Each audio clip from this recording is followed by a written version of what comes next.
The magical dragon tries to summon a goddess with miraculous beauty and healing powers, but instead of the goddess, Kim Ojin appears.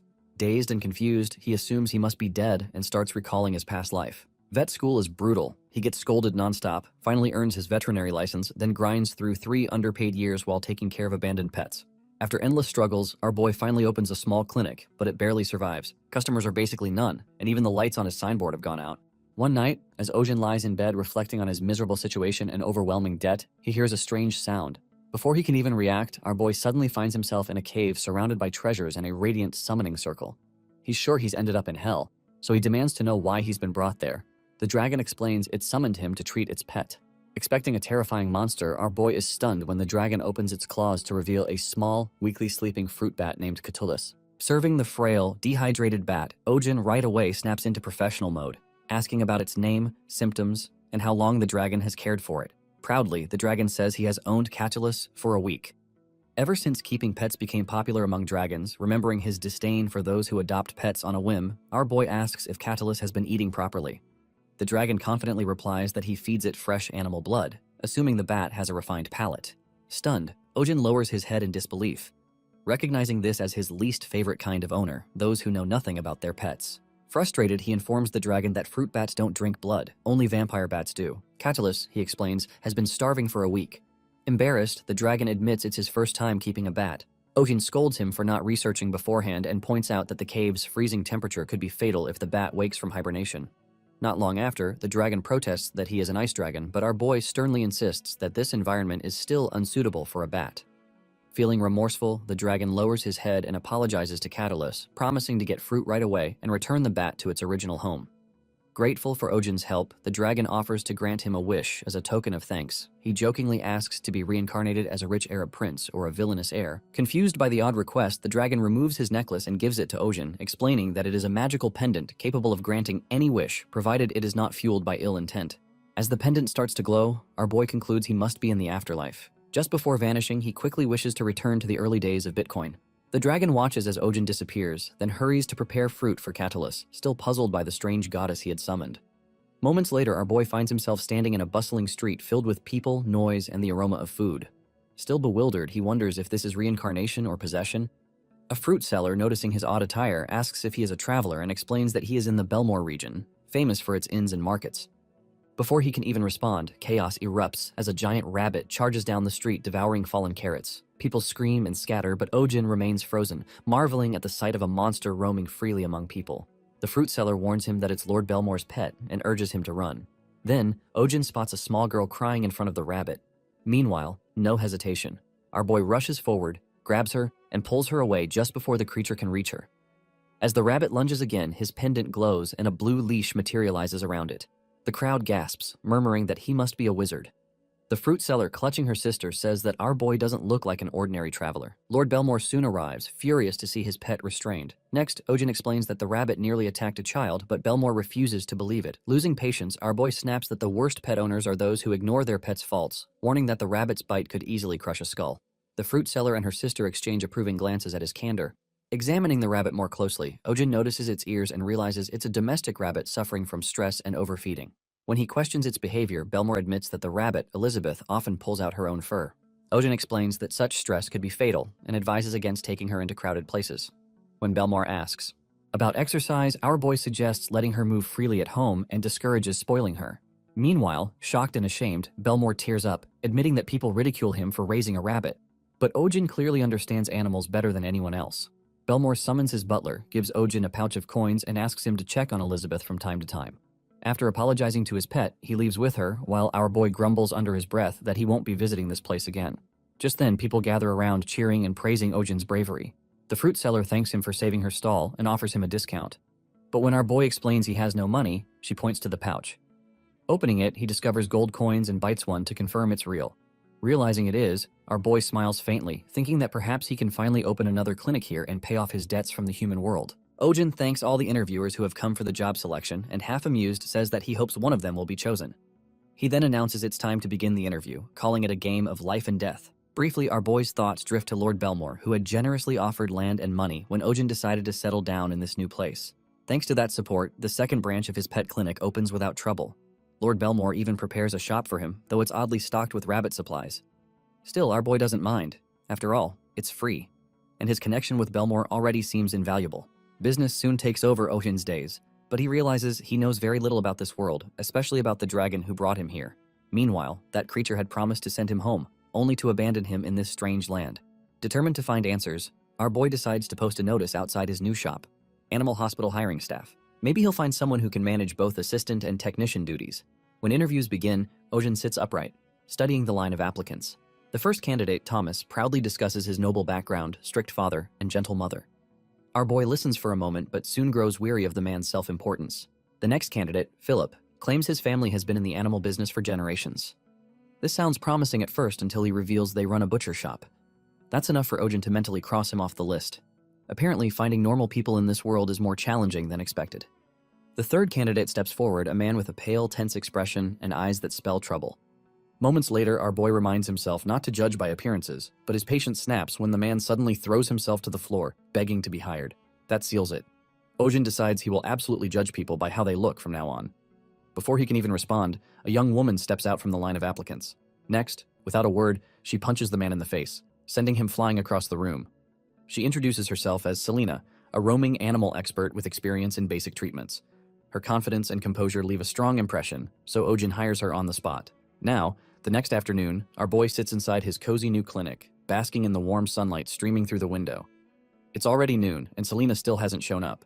Maybe he hired too hastily again. He debates whether to post another job notice when there's a knock at the door. Expecting his new assistant, he opens it, only to find an unfamiliar man standing there. Minutes later, the man is seated comfortably, sipping tea while Ojin smiles politely. Inside, though, our boy is celebrating. He's finally gotten his first customer, marking the first step toward paying off his debts. He thinks back to his previous clinic, the one that failed due to his short temper. Next, he vividly remembers snapping at a customer who refused to brush their dog's teeth, yelling until his reputation as a rude and insane vet spread like wildfire. This time, however, Ojin resolves to smile, stay calm, and charm money right out of his clients' wallets. Returning to the present, he asks about the man's pet. Moments later, the stranger grins and points to his pocket, revealing a small lizard named Pojak. Our boy is almost relieved. It appears to be a normal creature for once, rather than one of the bizarre animals that usually populate this world. Next, that relief is short-lived when the man casually admits to grabbing its tail until it fell off. Ojin fights the urge to scold him and shifts his focus to the lizard. He carefully examines Pojak and notices its skin is dry and red, clear signs of improper shedding. When he mentions this, the man warns that Pojak can be aggressive. Almost right away, the little creature proves him right by spitting a burst of fire straight at our boy. Before Ojin can react, Selena bursts through the door and knocks him aside, saving him from the attack. The flames scorch the wall behind them. Dazed and bleeding slightly from his mouth, Ojin grumbles that getting hit might have been less painful. As he regains his composure, he realizes his first patient at the new branch is a salamander, a fire-breathing lizard that can't be handled bare-handed. He wonders if the clinic even has anything fireproof. Meanwhile, the man gazes dreamily at Selena, calling her beautiful while she questions him about where he found the creature. Now he proudly explains he picked it up from the mountain behind the village, claiming it was love at first sight. Selena tells him that keeping a salamander is illegal as they are endangered due to overhunting. Still, she reassures him that if they claim to be holding it temporarily for medical treatment, the authorities will likely overlook it as long as he releases the animal afterward. But the man clutches Pojak tightly, his eyes filling with tears, and refuses to let go. Just then, he bolts for the door, shouting that no one can separate him from his beloved salamander. Ojin stands in disbelief, staring at the open doorway. Right after that, Selena hesitates for a moment before our boy snaps at her to go after him. And just like that, the clinic's very first examination turns into a ridiculous chase through town. A fitting beginning to another unpredictable chapter in Ojin's new life. The fruit stall lady, who had just been humming about how peaceful things felt without the Lord Reverend's constant interference, quickly realizes that peace never lasts. She ducks behind her stall as the chaos sweeps by, deciding it's best to remain uninvolved. The man darts through the crowd, clutching something tightly to his chest with desperate determination. While our boy follows, out of breath, but unwilling to give up, the stall lady watches the chaos and murmurs that whatever is happening, it's not her concern. The fleeing man grumbles in a panic about people trying to steal Pojak from him. Our boy and Selena continue the chase until exhaustion finally slows them down. Catching her breath, she says that Ojin could use more exercise, then refocuses on the salamander's urgent condition. He admits the creature's molt has layered dangerously and requires immediate help. Selena's expression hardens as she recalls the risk. Moments later, a salamander that fails to molt will eventually erupt, its inner fire destroying everything nearby. There's no time to rest. They must find the creature before disaster strikes. Meanwhile, believing he's safe, The man returns home. Relieved, he places Pojak on the table, calling it fate that they're together. His euphoria quickly transforms into artistic inspiration as he starts to sing, letting a strange melody fill the air. Just then, panic replaces his creative mood when Pojak's body trembles and bursts into flames. In moments, his home is engulfed in fire. Coughing amid the smoke, the man tries to reason with the salamander, reaching out as though affection could calm the blaze. Pojak answers with another fiery blast, the flames growing even fiercer. Selena arrives just in time to drag the man to safety while our boy braces himself against the heat, dead set on restraining the creature gone wild. He really thinks a fire extinguisher would be useful right about now. Then his pendant glows. When the light fades, Ojin finds exactly that in his hand. There's no time to question this miracle. He rushes forward, dousing the flames until the salamander's resistance fades and the room falls quiet, save for the faint hiss of steam. As the fire dies away, Selena checks their surroundings. Meanwhile, the man sits amid the ruins, muttering that the rampage must have been caused by the failed malt. He insists he'll care for Pojak better next time, his tone clinging to misplaced affection. Our boy regards him quietly, wondering if the man has any idea what true care means. Love without understanding, Ojin thinks, is just selfishness dressed up as devotion. Later in the forest, Pojak has finally molted.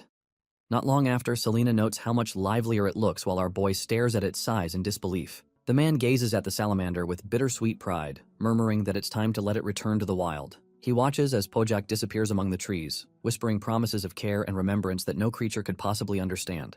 Ojin rolls his eyes at the sentiment, thinking this will only bring more trouble, but the man barely notices. In his own mind, this farewell is noble. The moment unexpectedly turns tender as Pojak pauses on a distant rock and releases a massive fireball into the sky. The flames bloom into radiant fireworks, painting dusk in brilliant color.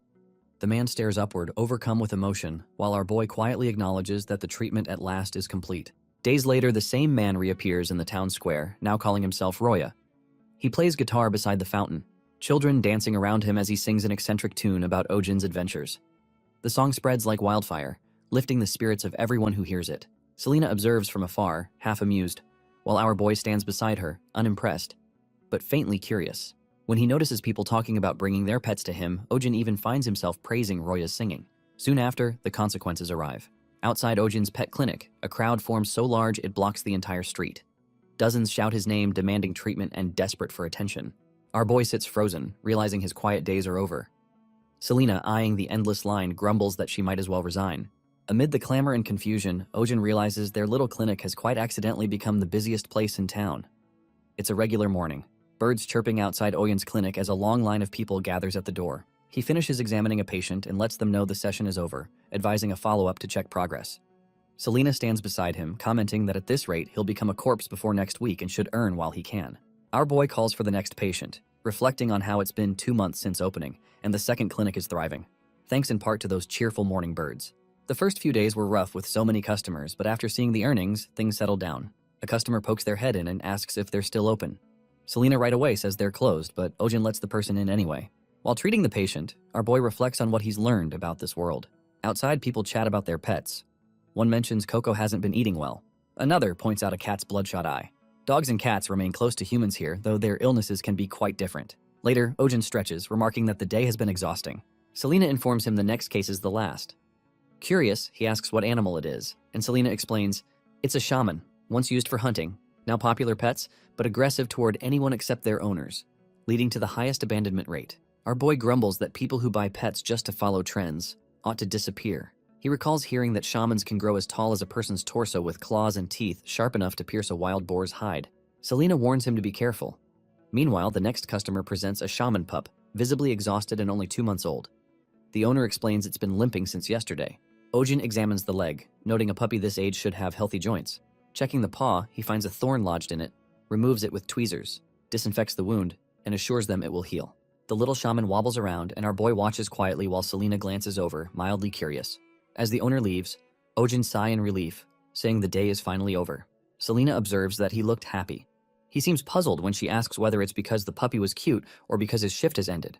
Selena teases that it's rare to see him happy for reasons other than money. Ojin replies that none of today's patients were seriously injured and explains that the hardest part of being a vet is seeing sick animals. The more he cares, the more it hurts, so he tries to remain detached. His thoughts wander to a customer from his old world, someone who left their pet for an extra month while vacationing. Our boy recalls greeting them sharply and realizes that since then he started scolding guardians more often. As closing time approaches, Selena notes it's getting dark. Ojin mentions the large number of customers and urges her to move faster before sunset. Just then, the same man from the interview appears outside calling for help. Ojin turns to Selena asking if she can handle exorcisms. She responds that maybe she could if physical attacks actually worked on spirits. Next, the man bursts in, grabs our boy and drags him out through the window, leaving Selena speechless. Later in the forest, Ojin lies on the ground while the man apologizes repeatedly, insisting he didn't expect our boy to be so out of shape that he couldn't climb a hill. Ojin demands to know who he is. Realizing this isn't a ghost, the man introduces himself as Schwein, an administrative civil servant for the territory, and explains he brought our boy there after hearing about his talent for calming the Lord's rabbit. Schwein asks him to catch a stray dog. Ojin refuses, arguing he's a vet, not an animal rescuer. Selena, appearing nearby, adds pointedly that they're not a rescue team. Schwein insists they're the only hope left, explaining that 2 months ago, the stray took over a spot in the middle of the mountain, right where their new trail construction is set to begin. They've tried to catch it, but the dog is too fast and construction starts the day after tomorrow. If they can't capture it, troops will be sent and the animal will be killed on sight.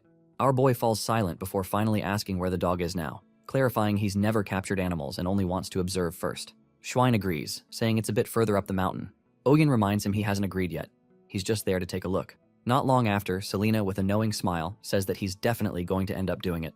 At the site, Schwein points out where the stray usually stays. Just then, a noise catches their attention, and a shaman emerges from the shadows. Ojin recognizes it at once, while Selena notes that many people raise shamans, but just as many end up abandoning them. Many people keep shamans these days because it has become a trend. Yet most end up neglected and forgotten. Not long after, when Ojin observes the state of the shaman before him, he can tell it has been surviving alone for nearly 2 months, and probably hasn't eaten properly that entire time. Just then, a strange sound echoes from the forest, startling everyone. Assuming it to be some sort of monster, our boy turns toward the noise just as the shaman lets out a piercing shriek and lunges at him. Selena swiftly steps in, pulling our boy out of harm's way and warning that it's dangerous to stay so close. Not long after, Ojin says that turning your back and running from an enraged dog is the worst possible reaction.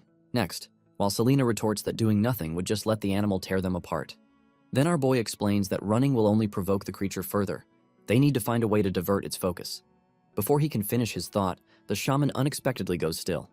Everyone freezes, stunned by the sudden calm, and our boy wonders aloud why it stopped. He recalls Schwein describing the animal as a hunting dog and points out that such a creature, if truly angered, wouldn't retreat so easily.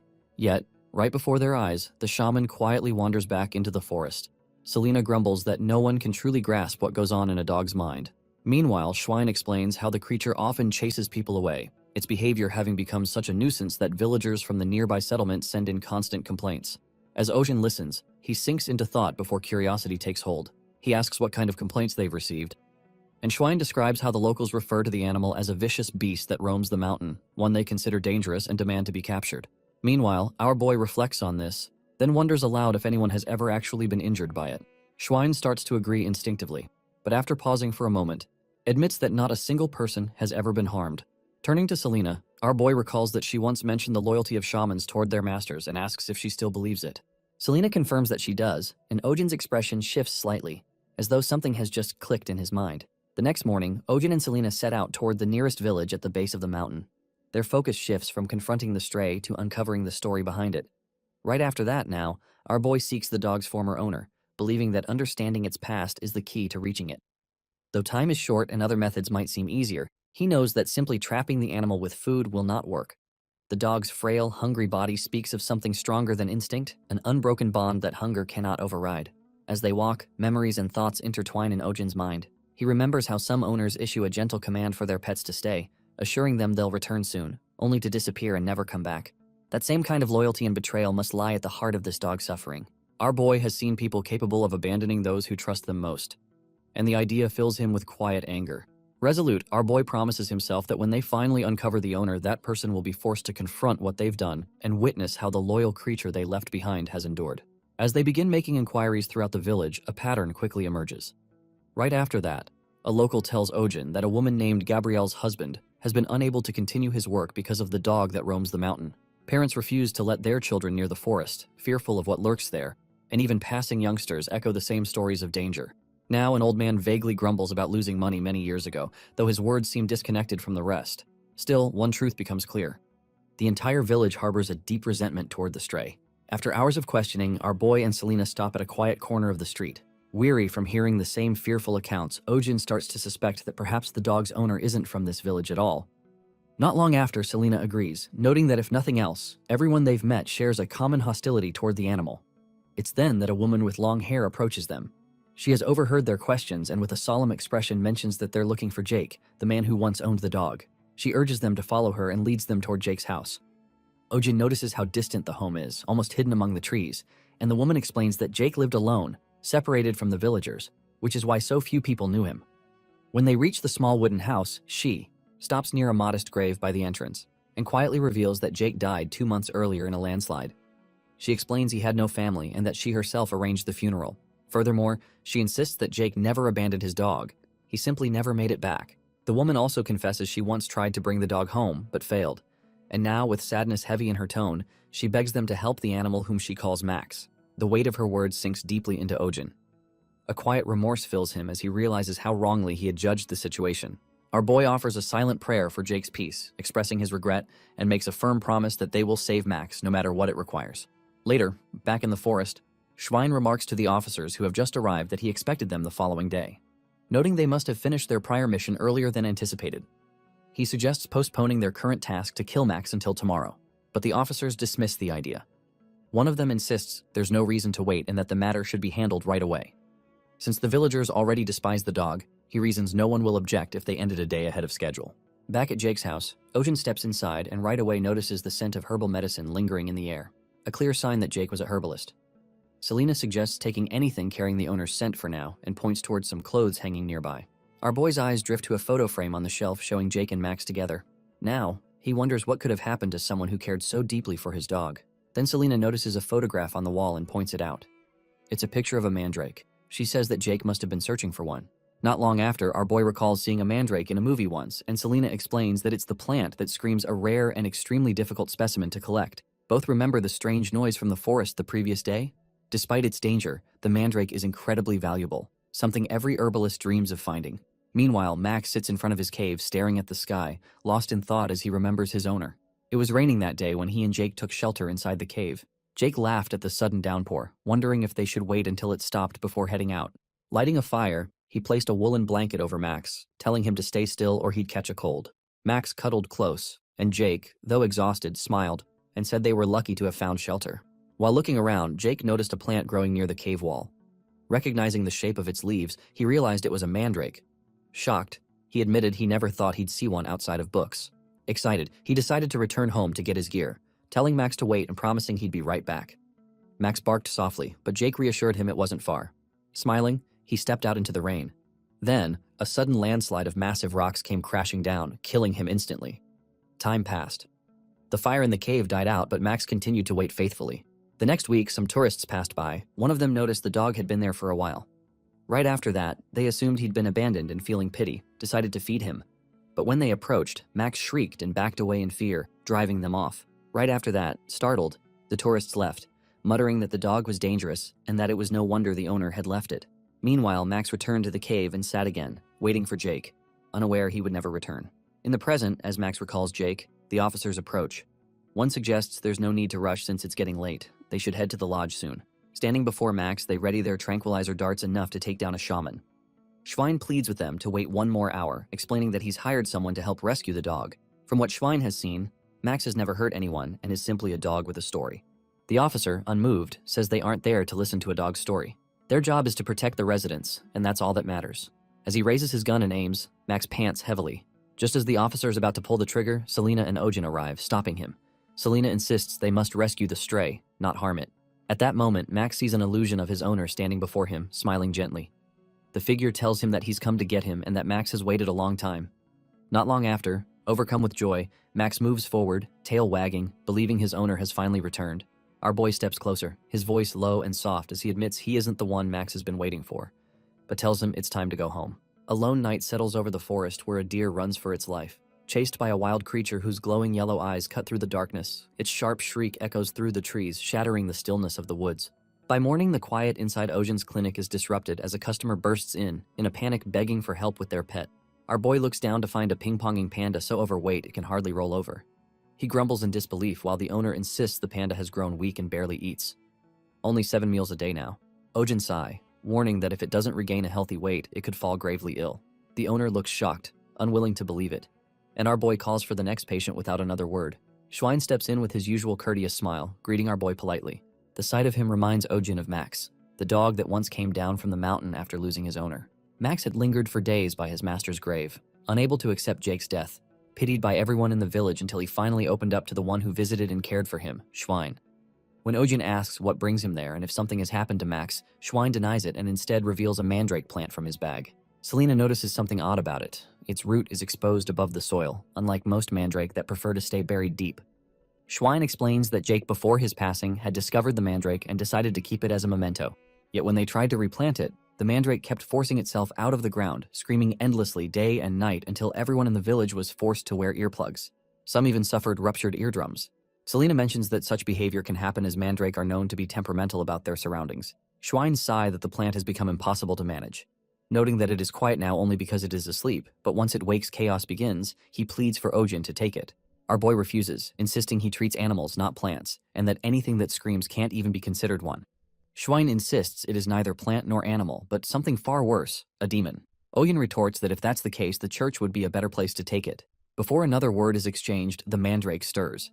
Schwein panics, shouting that it's waking and hastily leaves it behind, fleeing the clinic with his companions before our boy can stop them. Frustrated, Ojin curses after them, muttering that he's seen people abandon many things, but never a plant. Not long after, Selena quickly covers the mandrake with a glass shield and reminds him that mandrake are valuable herbs. Every part of them, from leaf to root, can revive the dying. Our boy grumbles about their worth if they can't be controlled. Just then, the mandrake opens its eyes. Selena warns him to cover his ears before it screams, fearing for their eardrums. Ojin, panicking, complains about his missing noise-canceling headphones and braces himself, but instead of screaming, the mandrake smiles. Confused, he watches as Selena studies its behavior. She realizes it seems to like him and asks him to take out his necklace. As soon as he does, the mandrake's eyes widen and it begins dancing with joy. Our boy can hardly believe it while Selena laughs, saying it looks as happy as a sunflower toy she once saw. He grumbles about how disgusting that comparison sounds, but Selena simply tells him to raise it in his room for now. Despite his protests, he ends up doing just that. Later that night, a loud knock wakes our boy. Half asleep, he complains that night visits cost extra until a woman rushes in with a wounded dog bleeding heavily. Seeing the deep gashes, our boy grumbles that the injuries are too severe to stop the bleeding. Selena reminds him that mandrake leaves have strong clotting properties, and at his instruction, she approaches the plant. The mandrake watches her suspiciously, so she hesitates, suggesting Ojin should ask it himself. He grumbles at the absurdity of asking a plant for permission, but does it anyway. As soon as he asks for a leaf, the mandrake smiles, dances, and hums softly. Though baffled, our boy takes the leaf and finally manages to stop the bleeding, saving the dog's life. The woman weeps with gratitude as our boy yawns and tells her to return for follow-up care before heading back to bed. Only half an hour later, another urgent knock disturbs his rest. This time, a man stands at the door with a mauled deer in his arms, begging for help. The animal's body is covered in brutal wounds, and Ojin grimly notes that they aren't from hunting, but from someone who seemed to enjoy the cruelty. He grumbles about a psychopath being responsible, confusing the villagers, who ask if that is some kind of new monster. When a little girl quietly explains that it is Baron Doyle's pet wolf who does such things for amusement, our boy's disbelief turns into outrage. Meanwhile, he curses the noble, demanding to know how such behavior is allowed, shouting about the lack of animal protection laws. The villagers remind him that the Baron is untouchable, a noble. Our boy rails against the injustice, shouting about freedom, law, and democracy, concepts the others have never even heard of, until Selena reminds him to focus on treating the deer. A week later, chaos erupts outside the clinic. A large crowd gathers, all shouting for the doctor to save their pets. Exhausted and overwhelmed, Ojin joins the uproar, ranting that he can't live like this anymore and calling for a class revolution. Our boy leads the crowd toward Doyle's mansion, chanting accusations against the Baron and demanding justice for the abused animals until the Baron's guards arrive. When they ask for our boy, he grumbles that their intelligence is scarily fast and steps forward, claiming his name. To his surprise, the guards bow and respectfully escort him to the castle. Inside, he finds a massive bloodfang wolf lying on the floor, gravely wounded. Baron Doyle stands beside it, desperate, begging Ojin to save his beloved pet, promising anything in return. Our boy and Selena stand frozen, stunned by the sight of the very creature that had caused so much suffering. After a week of beast attacks, the townspeople gather, whispering about a magical creature spotted in the western forest. Rumors spread that the banished wolf has been killed, and a giant man-eating monster now stalks the woods, attacking people after preying on animals. Fear sweeps through the crowd. Some believe the village is doomed and talk of fleeing to the lower settlement. Others insist there's no need to worry since Baron Doyle has launched a monster subjugation operation. They mention a massive trap set in the forest and soldiers patrolling day and night. The villagers praise the Baron as dependable, convinced they live safely under his protection. Our boy listens, fully aware the truth is quite different. He recalls seeing the Baron weeping and shouting for his men to catch the monster that attacked his child while his servants worked to calm him and quietly handled the situation. To Ojin, the scene resembles media manipulation from his own world. Selena stands beside him, noticing the wary look on his face. Our boy reflects that most of the injured animals brought to the clinic were attacked near the eastern forest close to the village, while the incident with the Baron's wolf happened deep in the west. Despite this, the Baron's men continue to focus their search on the western woods, ignoring the east entirely. Selena finds it suspicious as well. The villagers rarely set foot in the western forest, a place rumored to be haunted. Meanwhile, as they discuss, a man from the glass workshop calls them inside, announcing that the items Ojin ordered, the syringes, are ready. They are mouth-blown. Reinforced glass mixed with albarium powder, resistant to heat and shock. Our boy examines them, impressed by the craftsmanship, calling the technology remarkable and marveling that they are handmade. The craftsman confides that the process was difficult and insists he cannot make more. Ojin pays him generously, establishing a partnership despite the man's reluctance. Gradually, the clinic fills with several new pieces of equipment. Renovations begin and Selena inspects the layout, surprised by the organized modern structure. Our boy thinks to himself that this finally feels like a real hospital. One day, a man enters carrying bundles of herbs. He presents a variety with fascinating effects. Some induce sleep when consumed or inhaled, others relieve stomach pain or prevent coughing, and one herb has antiseptic properties. Ojin examines them in disbelief, finding their effects extraordinary. Some are even rumored to treat fatal diseases. He grumbles that nothing like this exists, even in his world. While Selena mocks his skepticism, suddenly a girl dashes in, calling for Ojin to come quickly because the monster has been caught. In the forest, soldiers, hounds, and Baron Doyle stand gathered around the shattered trap. A roaring sound echoing through the trees. The soldiers push forward, claiming the monster is cornered. As our boy approaches, the creature's shadow appears, only to reveal a small cat crying angrily. Everyone falls silent. The soldiers hesitate, noting it looks like an ordinary street cat, but the Baron insists it is the very creature that terrified his wolf, pointing to its claws and teeth as proof of its evil nature. Ojin realizes the soldiers are serious as they throw a net over the cat. The animal struggles and cries as the Baron laughs, ordering it to be burned. Next, our boy objects, but the Baron demands the cat be dragged alive for public execution. Watching the terrified animal, our boy is reminded of his own world, where a man once brought an injured cat to his clinic, explaining he used to feed it in the shopping district before someone heard it. Ojin had called such people demons, despising animal abusers above all else. Moments later, back in the present, the cat tears through the net, sending the soldiers into a panic as they shout to trap it again. Just then, our boy gets an idea. He yells for everyone to cover their mouths and noses, then points at the cat's forehead. A scar shaped like the letter M glows faintly above its brow. He declares it the mark of a great demon, the one that brings global plague, the mark of Gona, the great pandemic. Ojin declares the cat to be a demon, the very embodiment of the Great Plague, claiming the infection first spread through rats, then passed to a cat that devoured the infected rodents and absorbed their dark magic, becoming an even stronger carrier of disease. According to our boy, this cat is the source of the coming disaster. Once the illness starts to spread, he warns half the population will disappear. The people already ready to kill the cat listen in disbelief. The soldiers scoff at his claim, and even Baron Doyle presses for the truth, doubting our boy's story. Despite their skepticism, Ojin stands firm, recalling a world much like this one that once waged war against a similar plague, a world filled with masks, fear, and chaos. He insists the creature may indeed carry demonic energy, but is still young enough to suppress. Our boy adds that in his world, a cure was found, and the same might be possible here. Turning to Selena, Ojin silently hopes she'll back his bluff. She calmly explains that with the cat's blood and the right herbs, it might be possible to create a cure. Outwardly composed, our boy worries his ruse might fail. The soldiers mock the story as foolish, but before tensions rise further, the Baron grants Ojin a week. Within that time, he is to heal the creature and present it at the castle, after which the cat will be executed publicly. Back at the clinic, our boy exhales in relief, thanking Selena for her quick thinking and impressed at how convincingly she played along. She replies that she hadn't lied. Now, technically, a cure could be made using the creature and mandrake roots, though it would require hundreds of mandrake. She asks why he wants to save the animal, warning that once it awakens, its strength may be impossible to control. Ojin explains that this cat isn't the one responsible for the village attacks. He shows records of animal injuries, pointing out that the wounds differ in both size and shape from those the cat could have inflicted. The pattern suggests a completely different predator. Selena quickly realizes the truth. Magma, Baron Doyle's wolf, must have been the real culprit, and the cat merely defended itself. Our boy agrees, but finds it suspicious that the Baron, who once hid Magma's attacks, suddenly blames another beast and starts a public hunt. Right after that, he suspects the hunt is simply a cover, with the cat as the true target. Selena observes that this would explain why the Baron wanted the creature captured alive rather than killed, and why he accepted Ojin's shaky explanation so easily. The remark about his clumsy lie irritates our boy, but his attention soon shifts to the cat's wounds. The scar on its forehead isn't a normal injury, and old marks along its legs suggest long-term suffering.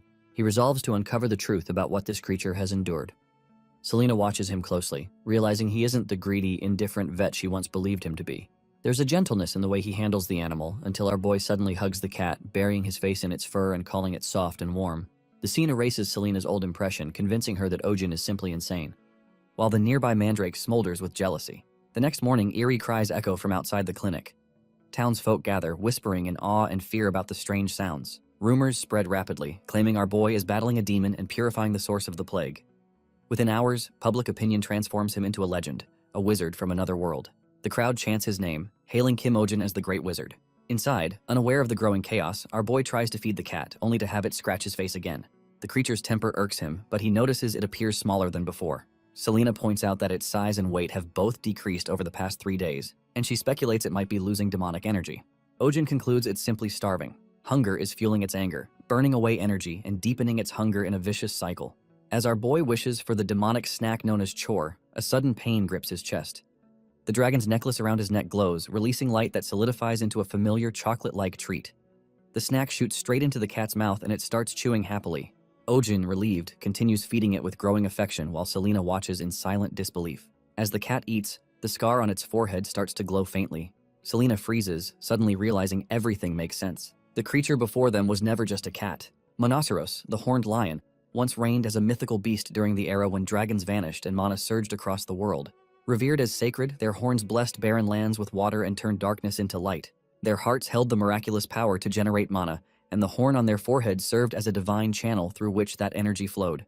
Yet those who dared touch them met inevitable death. After the Great Mana Famine, their kind dwindled, forcing them to disguise themselves as smaller creatures to survive. Though weakened, they never lost the pride of their divine lineage and could never be tamed by mortals except by one entity, the spirit of healing. At the clinic, the small cat finally passes stool and Ojin, relieved, praises it while feeding it chore. Selena, watching, wonders whether it's wise to keep luring the creature with the demonic treat. That same night at Baron Doyle's mansion, a spy reports to him that the cat has been eating obediently and that our boy holds it in his arms like a child. The Baron, doubtful, listens as his soldiers kneel beside him. Their voice is uneasy. They speak of the devil's lion and the rumored plague, warning that the creature may not be ordinary. Next, they recall that no human has ever tamed a monoceros, even a weakened one. In the worst cases, the mana inside their bodies can corrupt into poison, turning them into living bombs. Their power, they say, could bring an entire nation to ruin.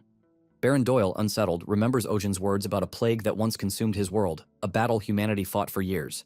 He also recalls that monoceros were said to reject all food offered by humans.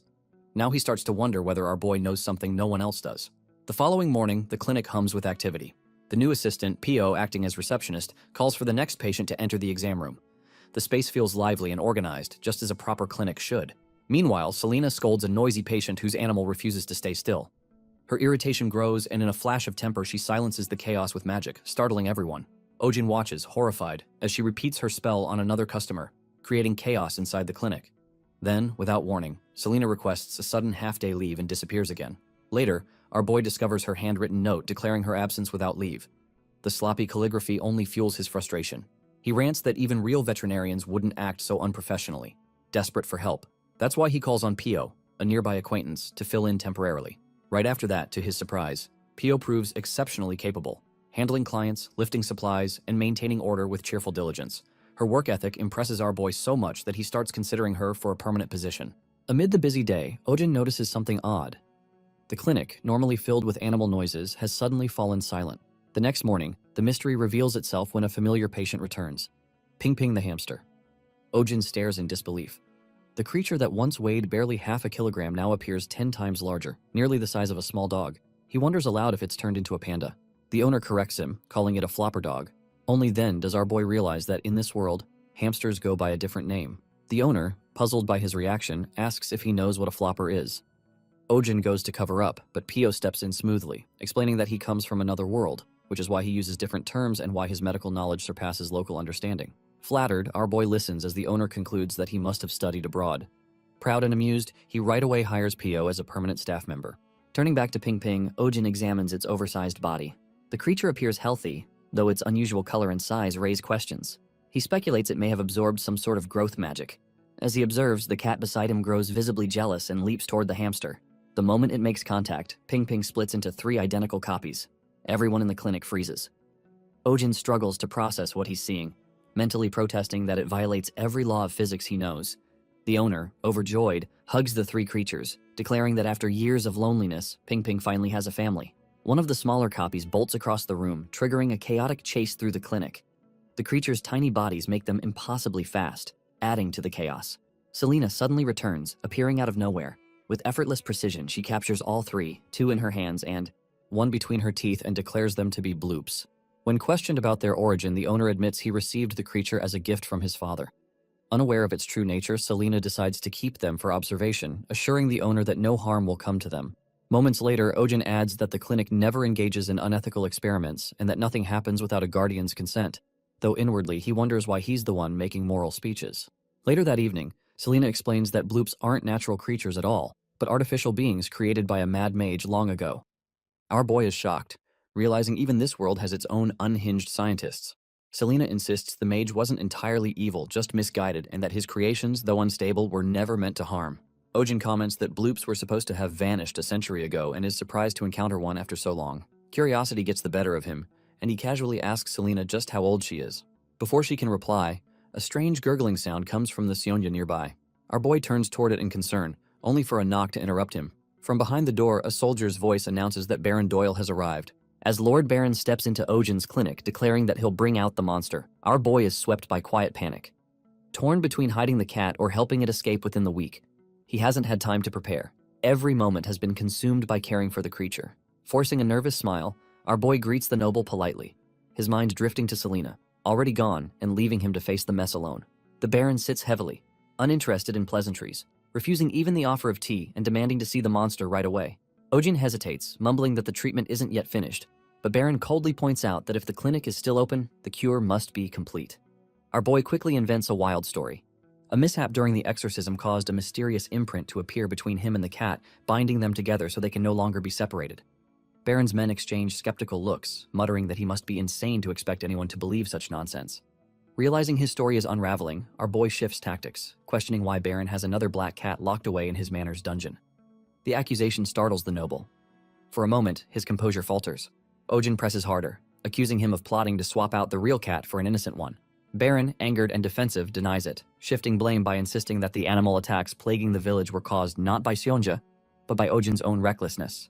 Our boy counters that the real culprit was the Baron's own wolf, producing a medical chart as proof. The wounds on the victims match the wolf's claws. One of the men snatches the documents, rips them apart, and mocks him. Our boy can only grit his teeth, silently, cursing the lack of digital records in this world. Just then, one of the Baron's men shoves Ojin aside and approaches Sionja's cage. The cat hisses and lashes out, clawing at the intruder. Our boy's thoughts race. Summoning a steel carrier would reveal too much, and any hint of weapons could make things worse. Meanwhile, he clutches the pendant around his neck, debating whether to risk using its power, knowing such a move could change everything. Before a decision is made, the door bursts open. Several elves enter, led by Selena and a tall man with long white hair. The newcomer's voice rings with authority as he commands everyone to stand down. Meanwhile, Baron recognizes him at once, the insignia of the World Tree, the monocircle etched on his brow. All marks of Killian, head of the Western Continent's Supreme Inspection Agency and guardian of the Etherion Order. Baron stammers a greeting, masking his unease with a sarcastic remark about the irony of such a sacred order appearing in a shabby clinic. Ojin bristles at the insult but holds his tongue. Killian announces that they have come in response to reports of an endangered divine beast. Our boy stares, briefly distracted by how unreal the elf seems, as if a movie character had come to life. It dawns on him that this must be the reason Selena vanished for days. When she passes the cage to Killian, realization strikes. Her faintly pointed ears had always been a clue. She too is an elf. Selena warns her superior to be careful, insisting the cat is dangerously fierce. Killian begins an incantation surrounding Sionja in a sphere of blue light. As the creature rises weightlessly, he examines the wound on its crown, noting it resembles the cross-section of a world tree branch, the mark left by a mana extractor, a device used to drain the essence of sacred beings. His calm demeanor fades into anger as he turns to Baron, demanding to know if he was the one who severed Sionja, the Monoceros's horn. The noble trembles, protesting his innocence, then flees in panic when pressed further. Right after that, our boy watches in awe, realizing the power and influence of elves here even surpass those of the nobility. He can't help but feel exhilarated by the display. Killian, meanwhile, says that only a handful of weapons could injure a divine beast and promises the truth will be uncovered soon. He thanks Ojin for protecting the creature and announces that they will take the Monoceros under their care. Before they can act, Seonja's energy surges. The cat shatters the magical barrier, bolts forward and buries itself in our boy's arms, pressing close as if terrified to leave him. The elves freeze in disbelief. A sacred being seeking comfort from a human. Seonja clings to Ojin's necklace, body trembling. Killian's gaze narrows as he studies the pendant, recognition dawning in his eyes.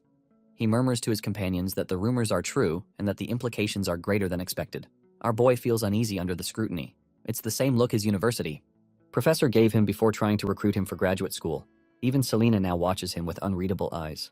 After a pause, Killian decides to entrust Seonja to Ojin, explaining that although standard procedure would be to bring both human and beast to headquarters for investigation, Selena's presence inspires enough trust. She only shrugs, her boredom apparent. Our boy can't help but question her lack of enthusiasm, wondering how she finally manages to remain so calm through everything. Killian performs another spell, conjuring a delicate necklace and placing it around Seonja's neck. The charm glows faintly with protective magic designed to help the creature regain power in place of its lost horn. Seonja squirms, clearly irritated by the adornment. One of the elves explains, the enchantment also contains an emergency signal, allowing them to sense instantly if the creature falls into danger. Ojin marvels at their magical sophistication. It's practically an automatic rescue system. Killian then produces a ring and presents it to our boy as a token of gratitude, explaining that it shares the authority of the Celestian family along with similar protective magic. Ojin accepts hesitantly, half honored, half anxious about what burdens the gift might bring. Killian smiles kindly and insists on placing it himself. Though awkward, our boy allows it. The elves murmur their approval, noting the ring suits him perfectly. He glances at the shining band on his finger, still uncertain what sort of fate he's just stepped into. Next, Kim Ojin has been single since birth, and now the first ring of his life sits on his hand. The elf's ring glows faintly with magic that feels far too suspicious. Something about it makes him uneasy. He tries to decline politely, apologizing and saying he can't accept such a gift. Killian, puzzled, asks why. But our boy explains that as someone who works with his hands, accessories just get in the way. Meanwhile, Killian suggests he think of it as armor rather than jewelry, though inwardly he notes that Ojin seems completely out of touch. Moments later, still, our boy holds firm, repeating that wearing anything on his hands would interfere with his work as a doctor. Killian doesn't argue further. Instead, he murmurs a short chant, and the ring dissolves into light, reshaping itself into a tattoo on Ojin's finger. It looks unexpectedly cool. Killian instructs him to place the emblem over his heart and say his family name. When Ojin does, his finger glows, and a holographic projection of Killian appears before him. The elf explains that this magic enables remote communication, a spell for voice and image transmission, and invites him to try saying light. Our boy repeats the word, and a small beam bursts from his fingertip. The elves watch with faint amusement as he waves his hand excitedly, genuinely impressed by the spell. Now, Killian assures him there are other functions he'll discover over time, but the most important is the protection enchantment bound within it. Ojin expresses his gratitude, still unsettled by how the ring transformed into a tattoo that feels so advanced. Selena looks on faintly amused, recalling how adamantly he refused the ring, but now seems pleased with the result. Killian's attention shifts to the necklace around our boy's neck, and curiosity flickers across his face. When Ojin explains it came from a dragon, the elves are stunned. Dragons are believed to have vanished 1,000 years ago. He clarifies that he heard the same, but explains he once treated a dragon's sick pet as a healer. In return, the dragon gave him the necklace and promised to send him home. But instead, Ojin ended up in this world by mistake, realizing once again how deeply everyone here understands magic. Our boy asks if anyone knows how to send him back. Before he finishes, all three elves stare at him wide-eyed, then kneel. They begin chanting reverently to the spirit of healing, thanking fate for granting them the honor of meeting him. Ojin freezes in bewilderment. They really think he's some kind of divine being. Our boy protests, insisting they're mistaken. Now he's just an ordinary human caught up in a dragon's error, and the dragon's pet wasn't even seriously ill, just neglected. Killian, however, points out that he still received a necklace imbued with a dragon's power. Ojin grumbles that he only accepted it for travel expenses after being thrown into another world against his will. Killian takes his hand solemnly and explains that their world faces a grave crisis. Mana, the sacred energy sustaining all life, is fading. Once it flowed abundantly, but since the dragon's extinction, it has dwindled, causing divine beasts to vanish and the very world to wither. If the depletion continues, the next generation won't survive. To combat this, the world's leaders formed the Etherion Order, an organization dedicated to preserving mana and restoring balance. Our boy, half listening, interprets it as something like a magical environmental agency. Killian continues saying that ancient legend speaks of the spirit of healing, wearing the power of dragons around their neck and who would one day save the world. When he says this, all eyes turn to Ojin. He points to himself in disbelief, asking if they really mean him. Killian nods solemnly, confirming that they have awaited his arrival for centuries. Our boy goes to explain again that they're completely mistaken, but the elves are already bowing deeply, pledging their lives in service to the spirit of healing. The Celestian family and the Etherion Order both vow to protect him. Our boy feels the weight of their devotion crushing down, his thoughts spinning. He wants to scream that it's all nonsense, that the dragon who brought him here must have been insane. Inwardly, he curses the creature, wondering what kind of joke this is. The next morning, the chaos of divine misunderstandings gives way to the familiar routine of his clinic. A customer arrives carrying a flying fish and explains it can no longer fly. Ojin examines it carefully and determines that its nutrition is fine. It's simply aging. The owner looks disappointed, asking if there's any way to slow the process or help it regain flight. Our boy gently explains that aging is natural and inevitable, something that must be accepted. The owner hesitates, then confides that her bedridden father has loved flying fish all his life.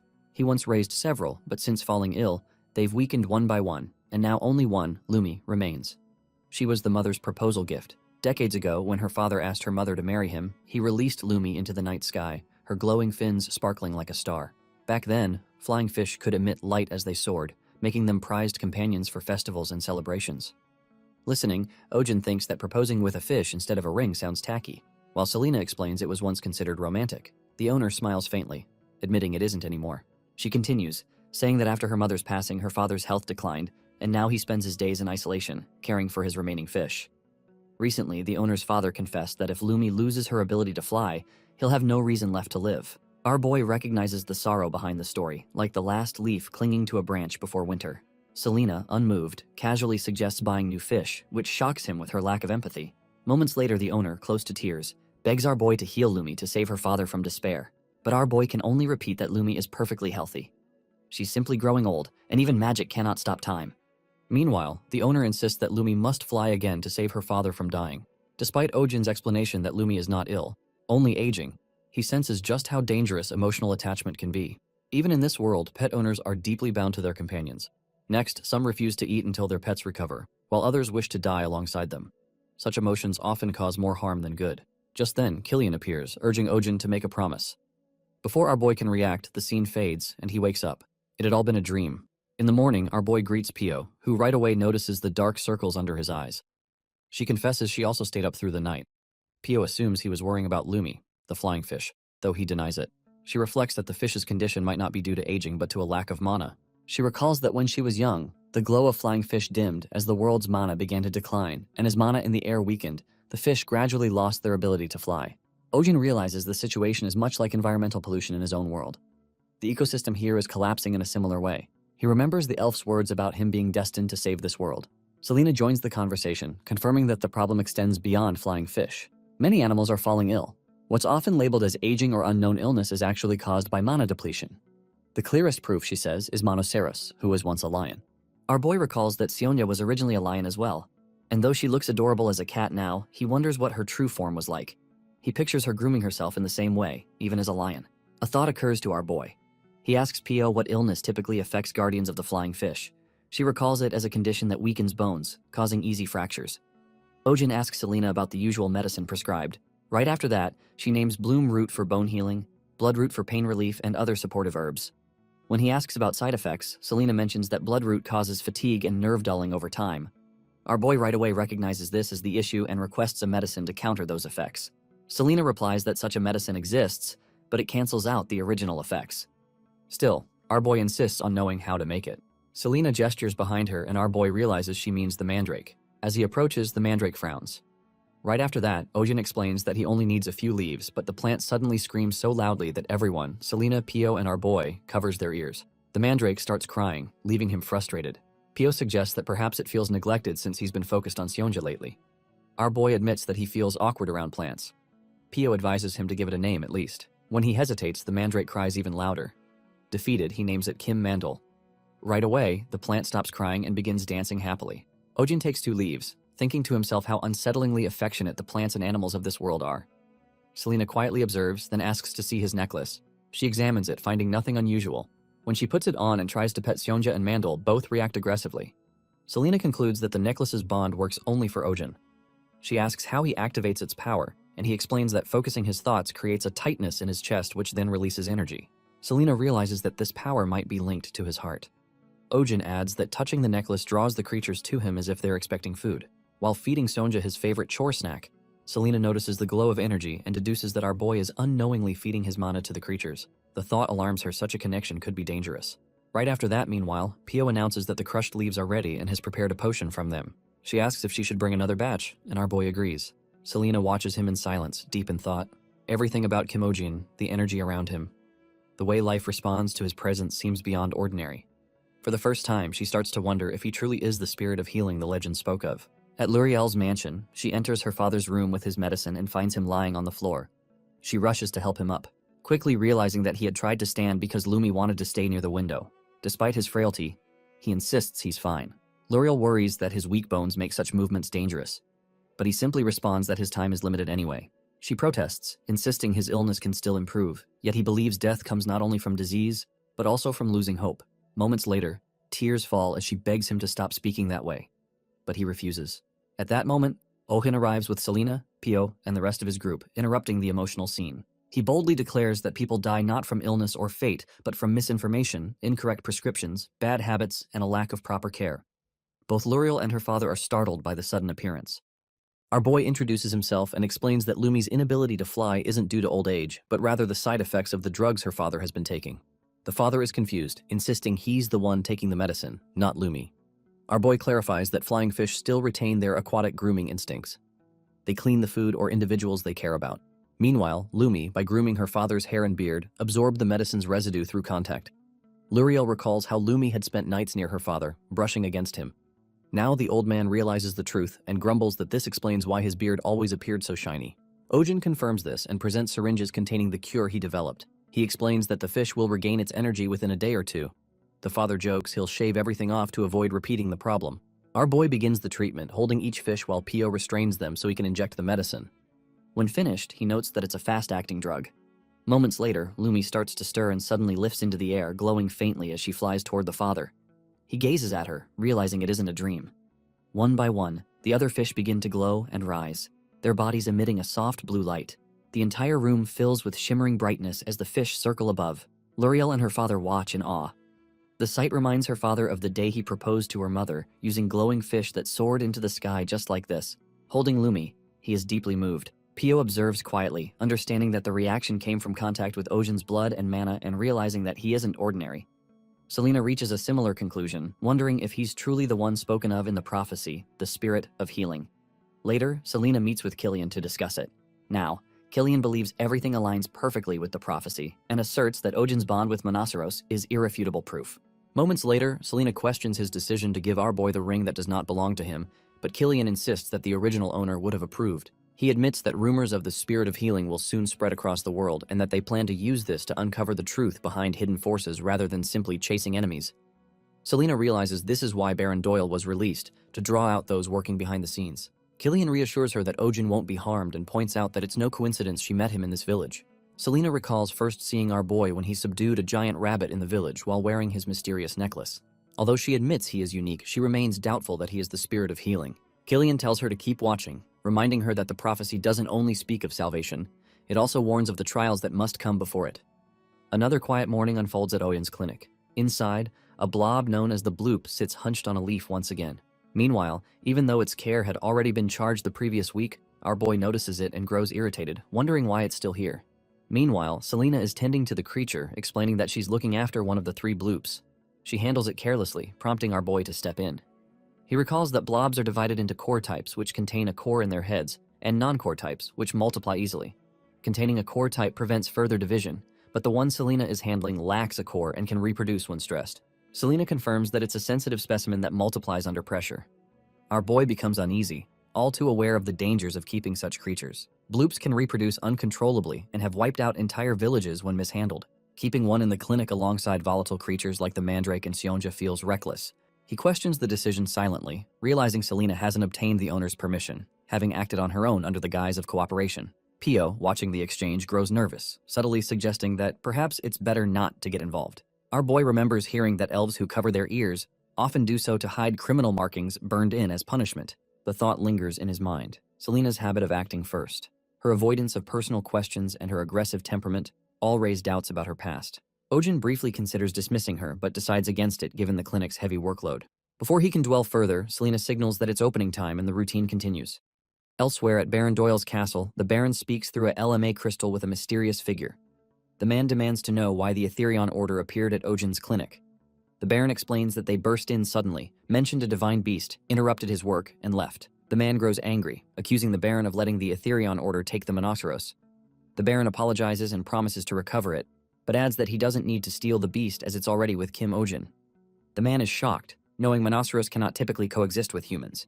The Baron insists it follows our boy willingly. The man orders him to silence everyone who knows, calling him incompetent. The connection ends, leaving the Baron frustrated after a long scolding. He instructs his butler to summon Theodore and Alex, who are currently on leave. The butler mentions they were granted time off after complaining about overtime. The Baron, angered, cancels their leave and demands they be brought back, realizing the problem is only getting worse. Meanwhile, at the marketplace, rumors spread rapidly about the Etherion Order's appearance. The townspeople gossip about seeing the group in person and wonder why such a powerful order would visit a countryside clinic. Word circulates that they came because of a rare divine species. Some claim our boy is not just an ordinary doctor, but someone from another world. Others repeat tales of him subduing a mana-infused beast and taming a divine creature barehanded. Stories twist fact and fantasy until the entire town buzzes with speculation. As evening falls, the rumors take on a new tone. People begin calling Ojin the spirit of healing, a figure once believed to be female according to ancient prophecy. Now they say the spirit is a man instead, and whoever gains his favor will rule the world. A woman with long pink hair discusses the rumor with a brown-haired companion, remarking that the prophecy's meaning might shift with this new interpretation. In the noble district of Manhwa, Adrian arrives at his clinic, expecting the usual bustle, but finding the place silent. Not long after, he comments on the emptiness and learns from the butler that no patients have arrived since morning. Suspecting Count Downey of interference, he vows to retaliate. His assistant quietly mentions that the drop in clients might be linked to a new vet clinic in Belmore. Ojin's. Adrian dismisses the idea, reasoning that nobles would never visit a commoner's establishment. Not long after yet, his composure falters when he hears that Lady Marianne has cancelled her appointment to visit Ojin's clinic instead. The realization enrages him. Slamming his hand on the desk, Adrian orders his carriage at once, dead set on confronting the man responsible for his humiliation. Adrian, born into nobility, possessed intelligence, talent, and striking looks, qualities that made his decision to become a veterinarian seem unusual to many. He, however, had a simple reason. He genuinely loved people who adored their pets. Not long after, with practiced charm, he often reassured anxious owners that their beloved animals would recover, taking satisfaction in easing their worries. Adrian always maintained a clear line between personal and professional life, except when it came to one woman, Lady Marianne Astrid. From the moment she entered his clinic, his heart had chosen her. He often believed he had become a vet solely to treat her unicorn. That conviction turned to bitterness when he learned that Lady Marianne had chosen someone else, a commoner, to treat Lulu, her unicorn. Angered, he ordered his clinic closed for the day and set out for the Astro estate. Right away at the mansion, Marianne's mother received him politely but with evident disinterest, questioning his unannounced visit. Adrian expressed concern for Lulu, describing the unicorn as sensitive and implying that entrusting her to a random commoner was irresponsible. Her mother corrected him. Kim Ojin, the new vet, was actually a woman. The revelation caught him off guard. She added that though a commoner, our boy was said to be extremely skilled and so beautiful that people called her a fairy or a spirit. The idea unsettled Adrian, who began imagining what kind of woman could be compared to a fairy, perhaps a golden-haired angel or a mysterious dark beauty. His fantasies were interrupted when Marianne's mother admitted she had fabricated the story to test his reaction and promptly ordered the servants to escort him out. Humiliated but still defiant, Adrian insisted he was not obsessed with women, only devoted to Lady Marianne. His declaration only amused her mother, who had him thrown out anyway. Seated in his carriage, Adrian fumed over the insult and resolved to meet Kim Ojin himself. He prided himself on understanding unicorns better than most, knowing that they judged people by scent, despised the smell of blood and sweat, and could be violent toward men. Unicorns adored cleanliness and pleasant perfume, and he believed his meticulous grooming made him uniquely suited to approach them. He recalled his own trials earning a unicorn's trust, and how his strategy of bathing twice daily and wearing the same perfume as their owner had worked wonders. Right after that, he was certain that a stinky commoner ignorant of perfume would surely provoke Lulu's rage, providing him the perfect chance to intervene heroically before Marianne's eyes. Moments later, the thought made him blush and laugh to himself while his coachman silently pieced his delusions. When Adrian's carriage reached Belmore, he found a crowd gathered outside the clinic, murmuring in excitement at the sight of a unicorn. Confident that our boy was about to embarrass himself, Adrian prepared to enjoy the spectacle. That confidence was shattered when he saw our boy calmly seated on Lulu's back. The unicorn is utterly at ease. Moments later, the crowd marveled, and Marianne herself admitted she had never seen Lulu allow anyone else to ride her. Adrian stood frozen, unable to believe the scene. He convinced himself there must be trickery involved, perhaps magic from the elf woman standing beside Ojin. His suspicions crumbled when Lulu suddenly bit the elf's arm, leaving her stunned and silent. Not long after, Ojin right away tended to the injury and ushered the crowd away while murmurs spread among the onlookers. Determined not to retreat in humiliation, Adrian decided to spy on them. He spotted an open window and began climbing a nearby tree, recalling his academy days as a tree-climbing champion. From the window, he saw our boy treating the elf's bite wound, calmly applying herbs and wrapping it with an unfamiliar technique. Adrian's eyes narrowed at the strange crest glowing faintly on Ogin's hand. Shock struck him as he recognized it, the symbol of House Celestian, the noblest of all elven families. He stared in disbelief, realizing that the so-called commoner vet bore the mark of the highest elven lineage. Ojin notices a faint mark on Selena's hand while bandaging it, and quickly realizes that what he thought was a minor wound actually carries poison from the creature's saliva. He says that they were lucky it wasn't worse. Selena, reflecting on the creature's earlier reaction, observes that it showed unusual hostility, something rare for its species. Marianne apologizes for the incident and insists on covering the medical costs, but our boy refuses, admitting that it was their own carelessness. When Marianne gestures towards Selena and asks if she works at the clinic, Ojin explains that she's an assistant doctor handling prescriptions and physical tasks around the place. Marianne acknowledges the arrangement, then comments that despite Ojin's reputation, the clinic seems rather small for someone with his skill. The remark sends our boy back to memories of his previous workplace. Right after that, a cramped, noisy building plagued with a clogged toilet, broken heating, and constant complaints about animals. Before he can finish his thoughts, Marianne interrupts, expressing sympathy for his past struggles and admiration for his achievements. Her tone softens into flustered praise as she compliments him and suddenly suggests her family could sponsor a larger clinic, leaving our boy uncertain whether she's proposing business or something else entirely. Before the tension settles, Lulu suddenly lashes out at Seonja, sending the room into chaos. Both Marianne and our boy rush to restrain them as Selena observes that unicorns, despite their resemblance to monoceros, typically get along well with smaller creatures. Marianne bristles at the implication that Lulu's temperament is at fault, and the conversation quickly escalates between her and Selena. Accusations about manners, bribed reservations, and noble entitlement fill the air. Pio grumbles that nobles really do think differently, earning a glare from Marianne. As the atmosphere grows heated, Lulu thrashes wildly, striking a bookshelf and knocking it over. Just then, a loud crash erupts. The window shatters and Adrian tumbles through, landing face first on the floor. Everyone freezes as Selena halts the falling bookshelf midair, saving it from collapse. The group stares in disbelief, unsure if the intruder is even alive. Adrian lifts his head, bloodied but smiling, and addresses Marianne with exaggerated relief. While Marianne stammers in shock, Pio demands to know who he is. Adrian introduces himself grandly as Adrian Heaven Crown, kisses Pio's hand, and declares his devotion to protecting all beautiful life. Ojin stares at him, inwardly appalled by the theatrical entrance and pretentious tone, comparing Adrian to an overly dramatic influencer. When asked why he entered through a window, Adrian responds indignantly, insisting he is Lulu's primary physician and accusing our boy of mistreating her.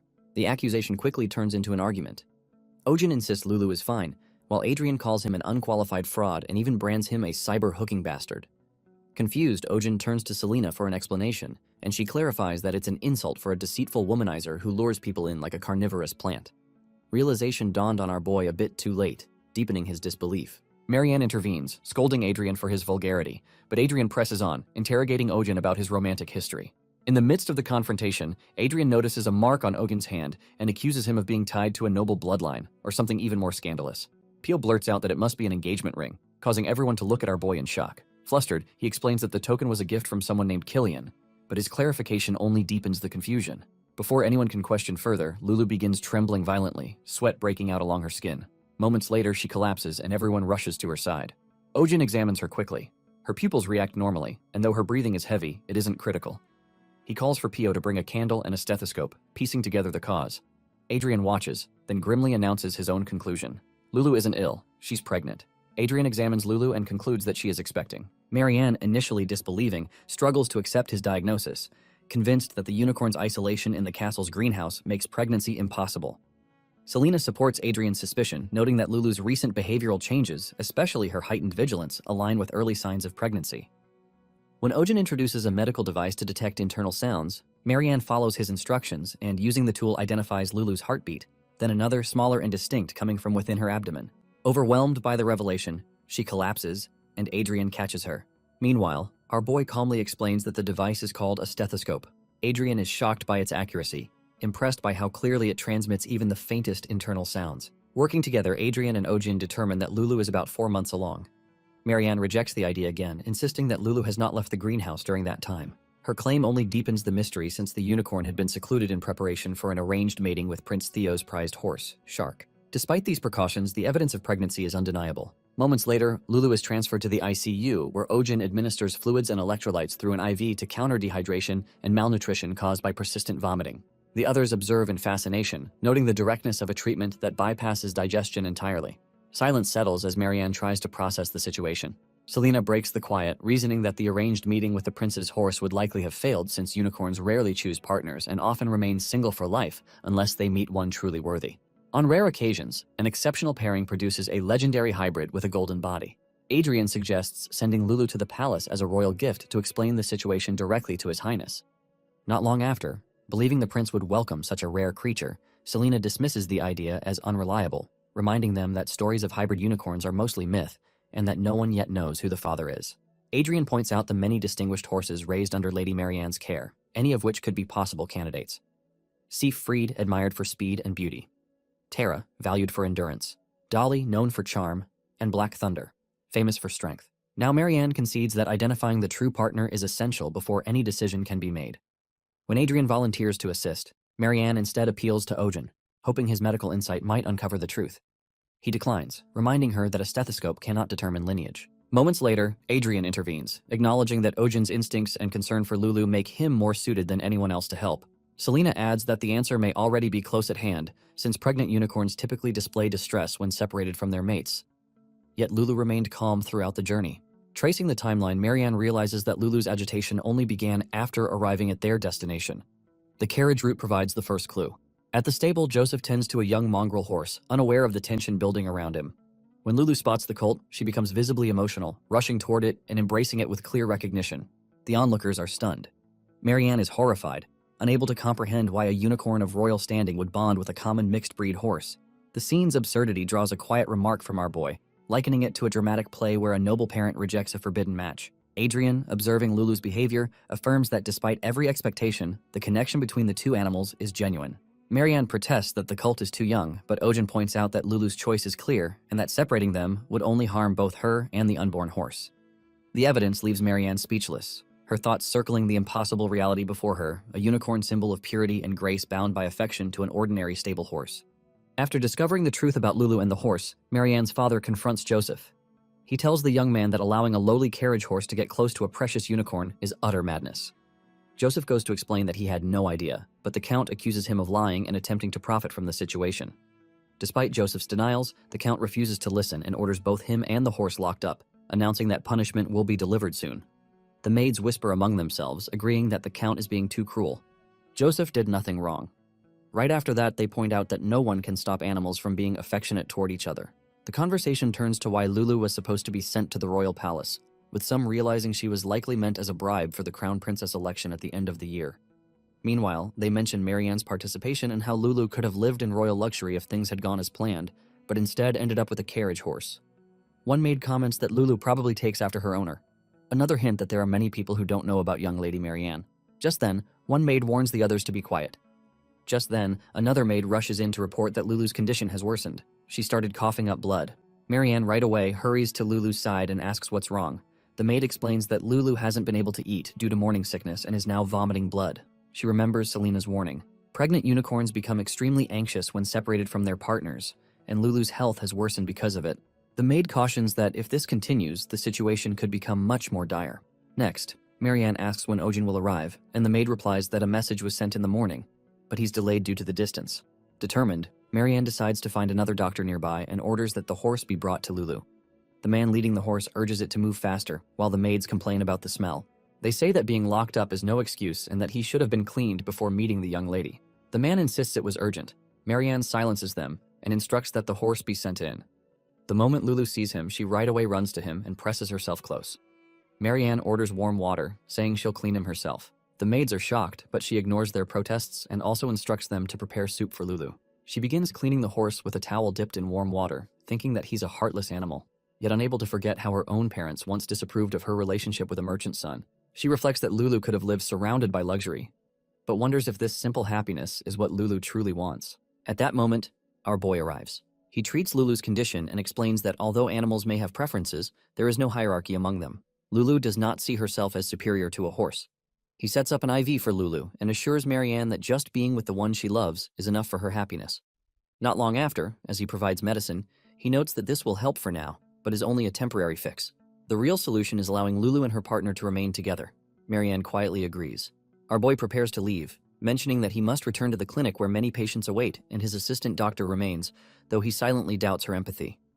Marianne assures him she understands, saying she'll leave the aftercare to him. As Marianne and Ojin watch, Adrian clings awkwardly to the tree, visibly struggling to climb down.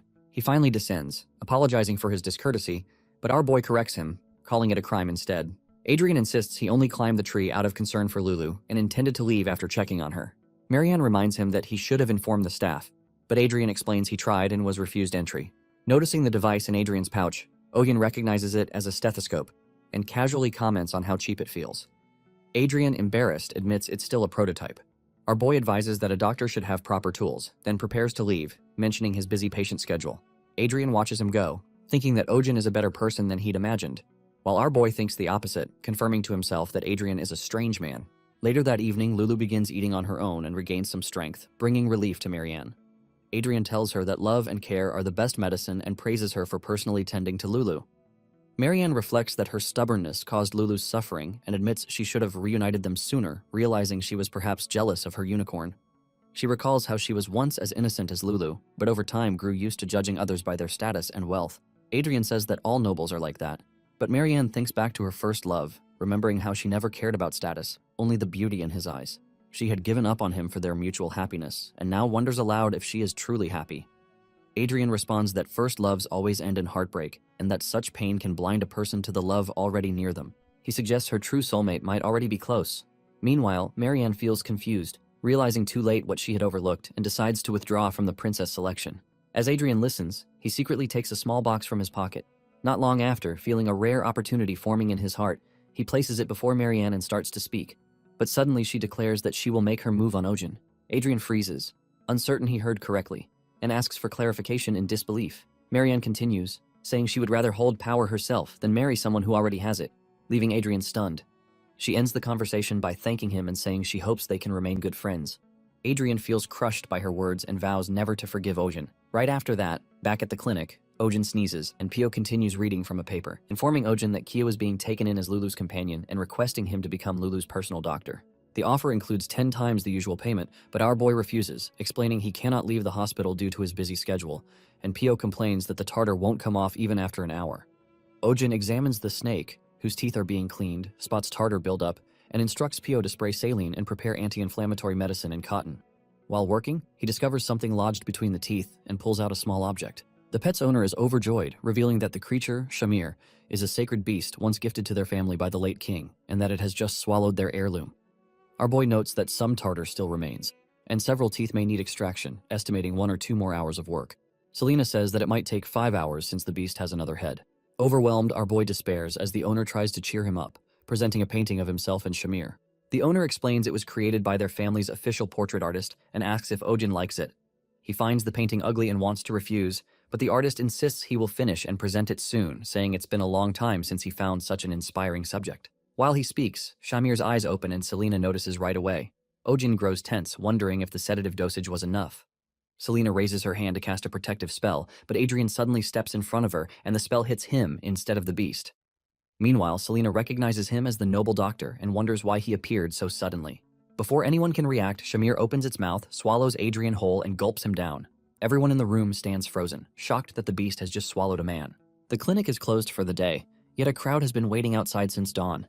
People complain about traveling from afar after hearing of the doctor's skill, while others discuss trying the hospital in the next village instead. Watching from a distance, Adrian feels his anger rising. He cannot forgive Ojin for making women cry while calling himself the spirit of healing. He recalls a conversation with his assistant. When asked about the spirit of healing, the assistant described it as a legendary being capable of granting the power to rule the world. Adrian had scoffed at the idea, thinking Lady Marianne foolish for being swayed by such talk and believing that he himself looked more like a spirit than Ojin ever could. Yet his mind drifts back to the assistant's words about Ojin's miracles. Healing a flying fish, turning a demon apostle into a cat. The stethoscope hanging from Adrian's neck, a gift from our boy, feels heavier as he remembers being asked if he still cherishes it. He had pretended indifference, saying he would return it and asking if a copy existed. The assistant confirmed it. Now, hiding in a tree with binoculars, Adrian muses that he only came to return the tool, wondering why he's here again. Below, our boy is treating a hydra. Its two heads move weakly as he scrapes tartar from its gums, rinses with water, and applies medicine to prevent inflammation. Watching closely, Adrian feels reluctant admiration, realizing that our boy's medical skill far surpasses his own, even though he'd been a top student at the Royal Academy. Just then, the hydra's tail flicks.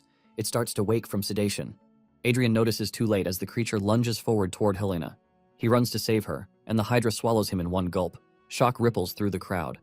Ojin, momentarily stunned, watches as the hydra's owner cries out in panic. Selena quickly assesses that Adrian has been swallowed whole and prepares to use magic.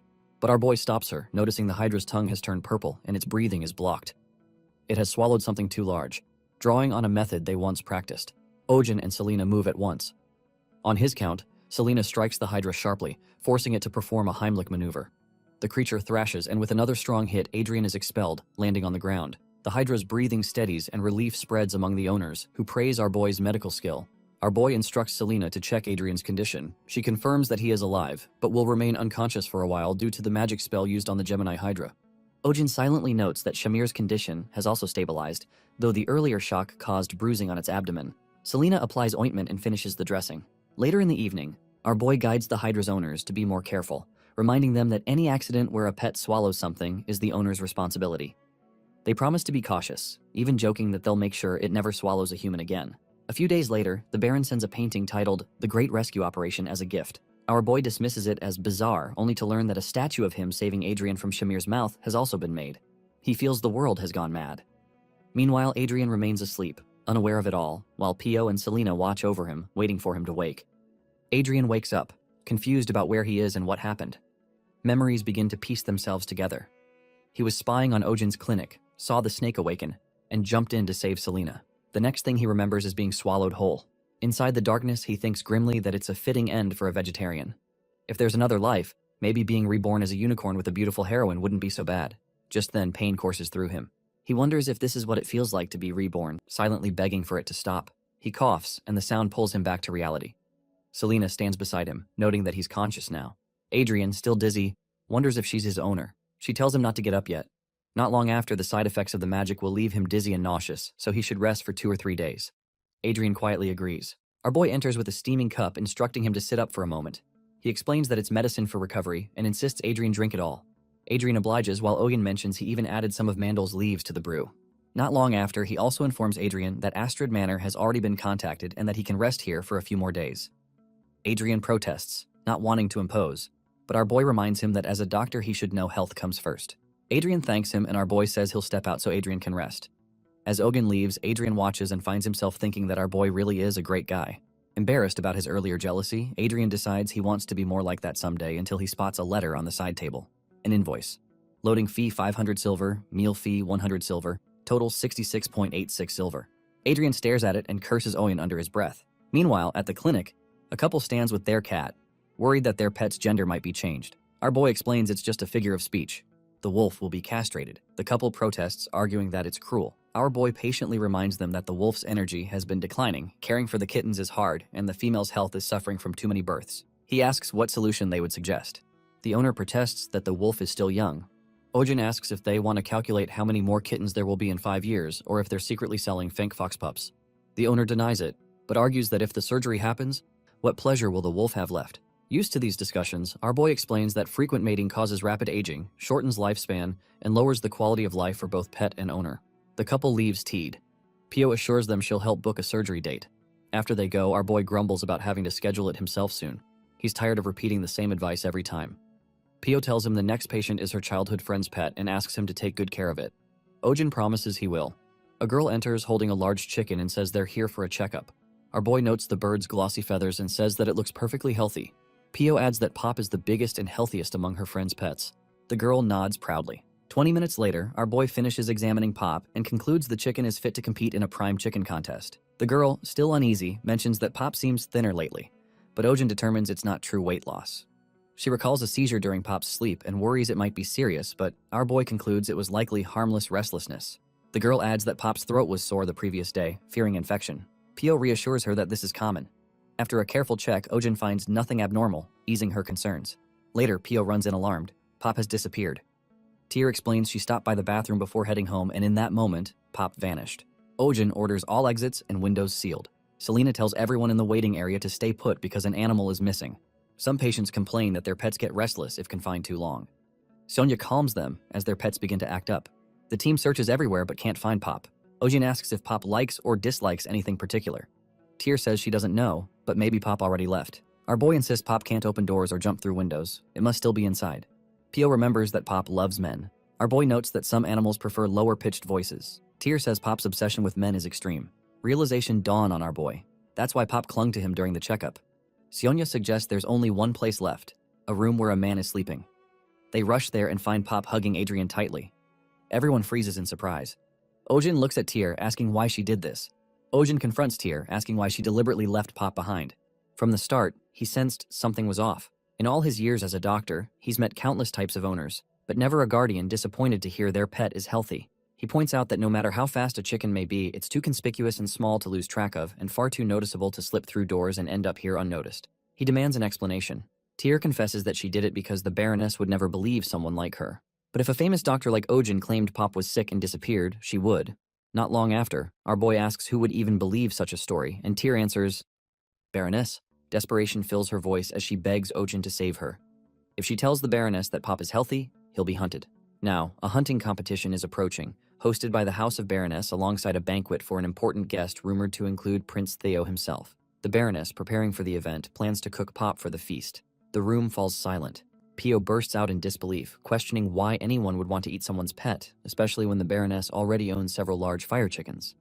Tyr explains that those chickens died last year from a contagious disease.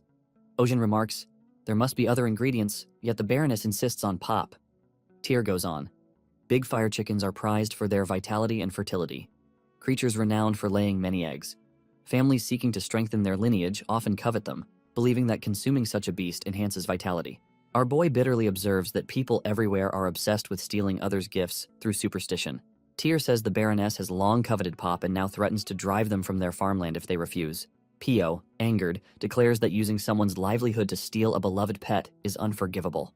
Tyr pleads again, begging Ojin to write a diagnosis claiming Pop has a contagious disease, assuring him that no one would dare touch the bird. Then our boy refuses, and the room grows heavy with silence. He explains that the moment a doctor forges a diagnosis, they stop being a healer.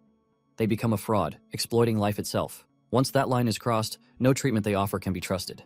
Adrian suddenly interjects, furious, accusing him of valuing professional ethics above life itself. To him, a doctor's duty is to save lives, not cling to rules.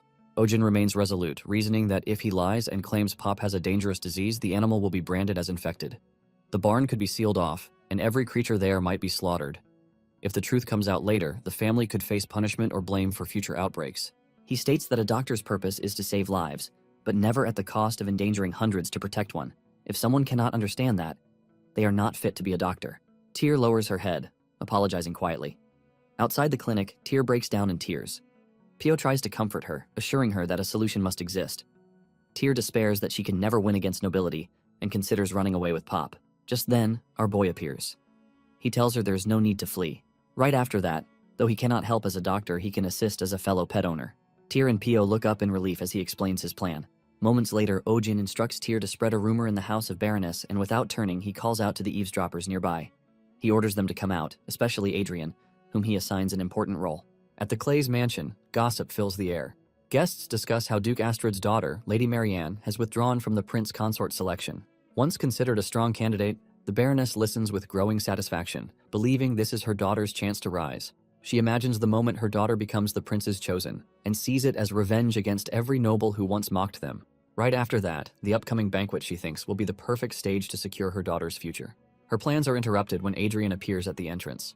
The Baroness freezes, startled by his presence and captivated by his striking looks.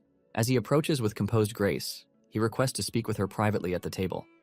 The Baroness, caught off guard, can only stare, wondering who this impossibly handsome stranger might be. The Baroness, seated beside Adrian, feels as though she is dreaming. Surrounded by admiring glances, she basks in the moment, barely able to believe she is conversing with such a handsome man at her own party. She asks if he graduated from the royal school, and upon his confirmation, eagerly inquires whether he has met the royal family. Not long after, Adrian replies that he has, mentioning that he saw Prince Theo often since they attended during the same period. Now, the Baroness right away takes mental notes, deciding she must update her home's interior to match the latest royal trends. Curious, she asks about the prince's eating habits. Adrian responds with gentle curiosity, wondering if she intends to serve him a meal. Now, embarrassed, she hesitates, but he reassures her, saying he understands the challenge of preparing a dish for royalty. He offers to introduce her to his regular merchant, a secretive trader who only serves the upper class and deals exclusively in rare, high-quality imported ingredients. The Baroness, shocked and delighted, declares she wishes to meet this merchant right away, considering it an unexpected stroke of luck. Adrian escorts her to a small cottage, introducing it as the merchant's meeting place. The Baroness is disappointed by its humble appearance, but her thoughts are interrupted as two figures step forward and introduce themselves as Louis Vuitton and Chanel, none other than Selena and Ojin in disguise. Our boy welcomes her warmly, and Selena comments that she has arrived at just the right moment. The Baroness, wary, suspects they might be con artists. Ojin presents a dessert, describing it as the latest sensation among foreign nobles, a devilish confection called tang hulu. The Baroness examines the glossy skewered fruit and hesitantly takes a bite. Instantly, her doubts vanish.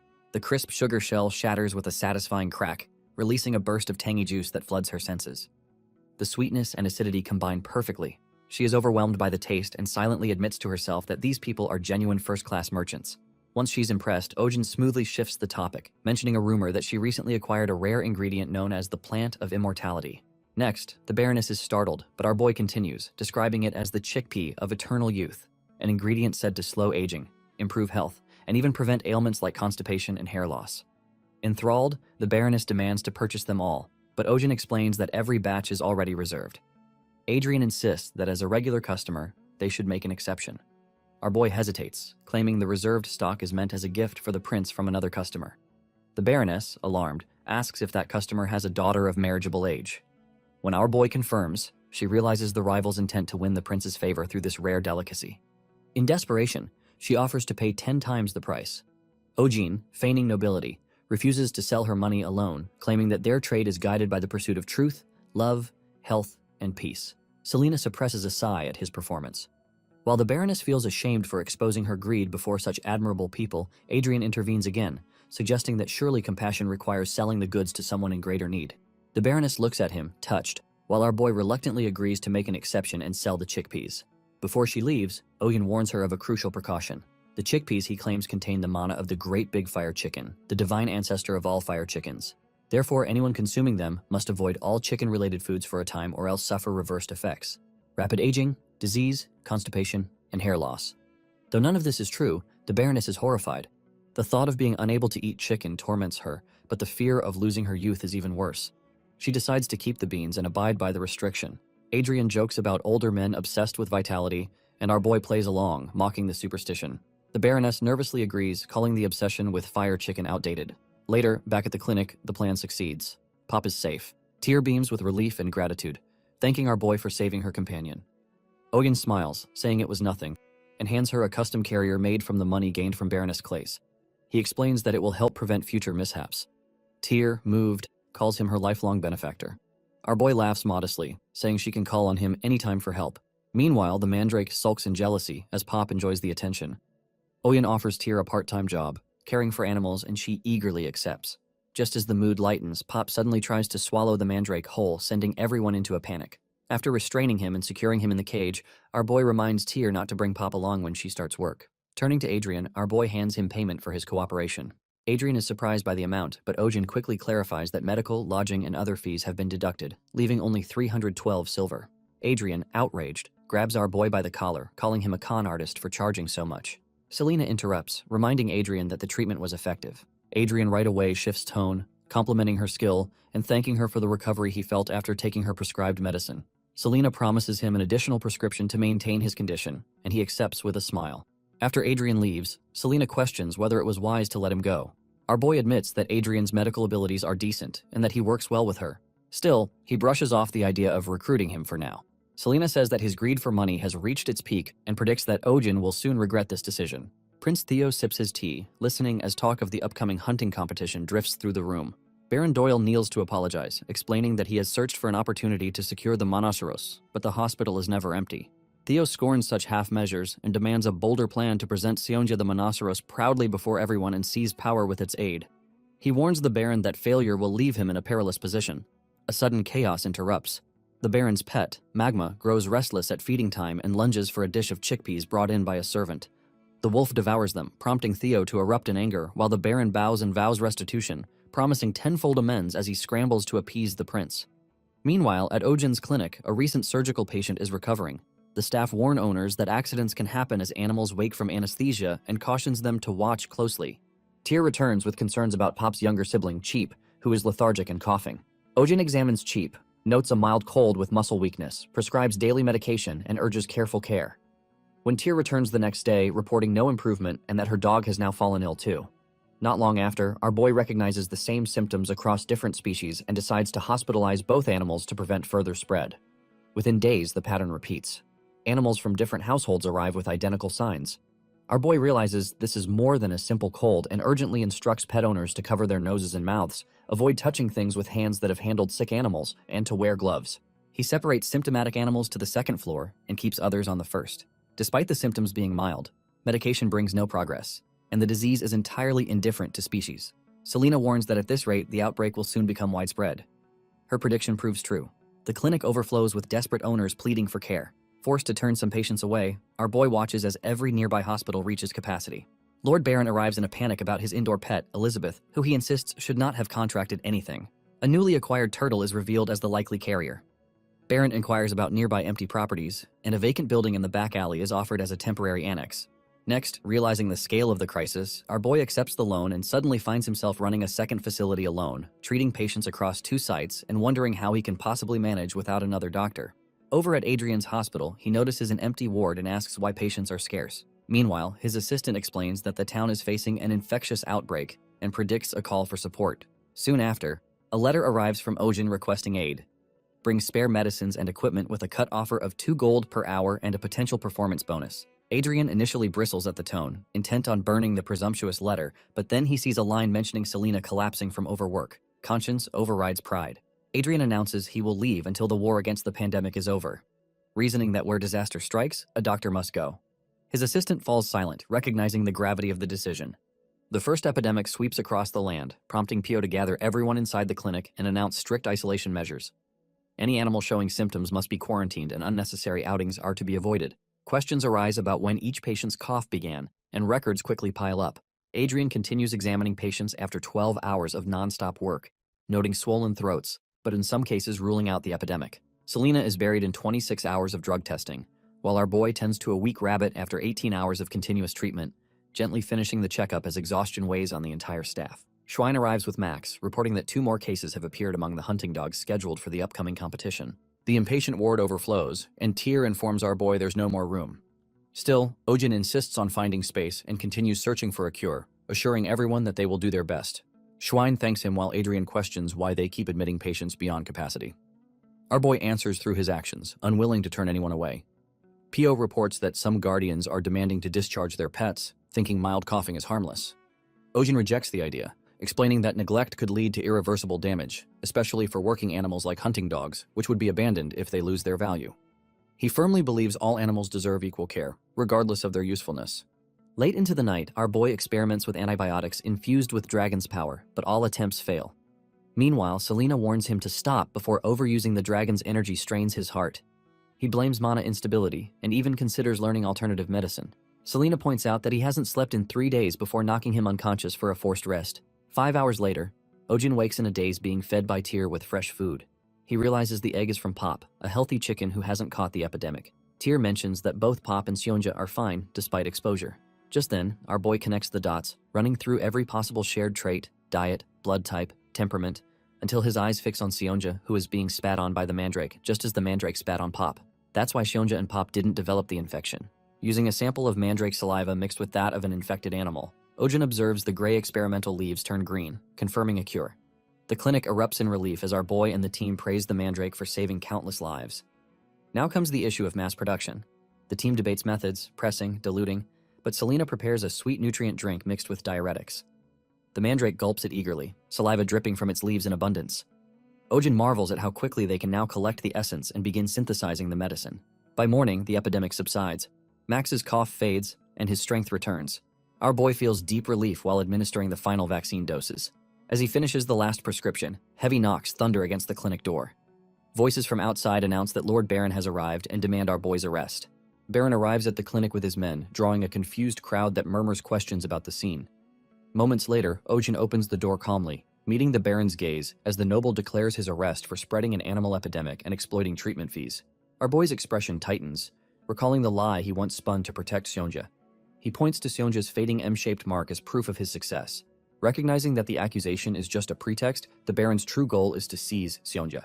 Pio steps forward, defending Ojin's integrity, but the Baron dismisses his words angrily. Next, our boy ends the argument, agreeing to go quietly, but insisting on sedating Seonja first. The Baron hesitates, then relents. Ojin quietly signals Selena to prepare for an escape using magic. Selena misunderstands, readying herself to strike instead.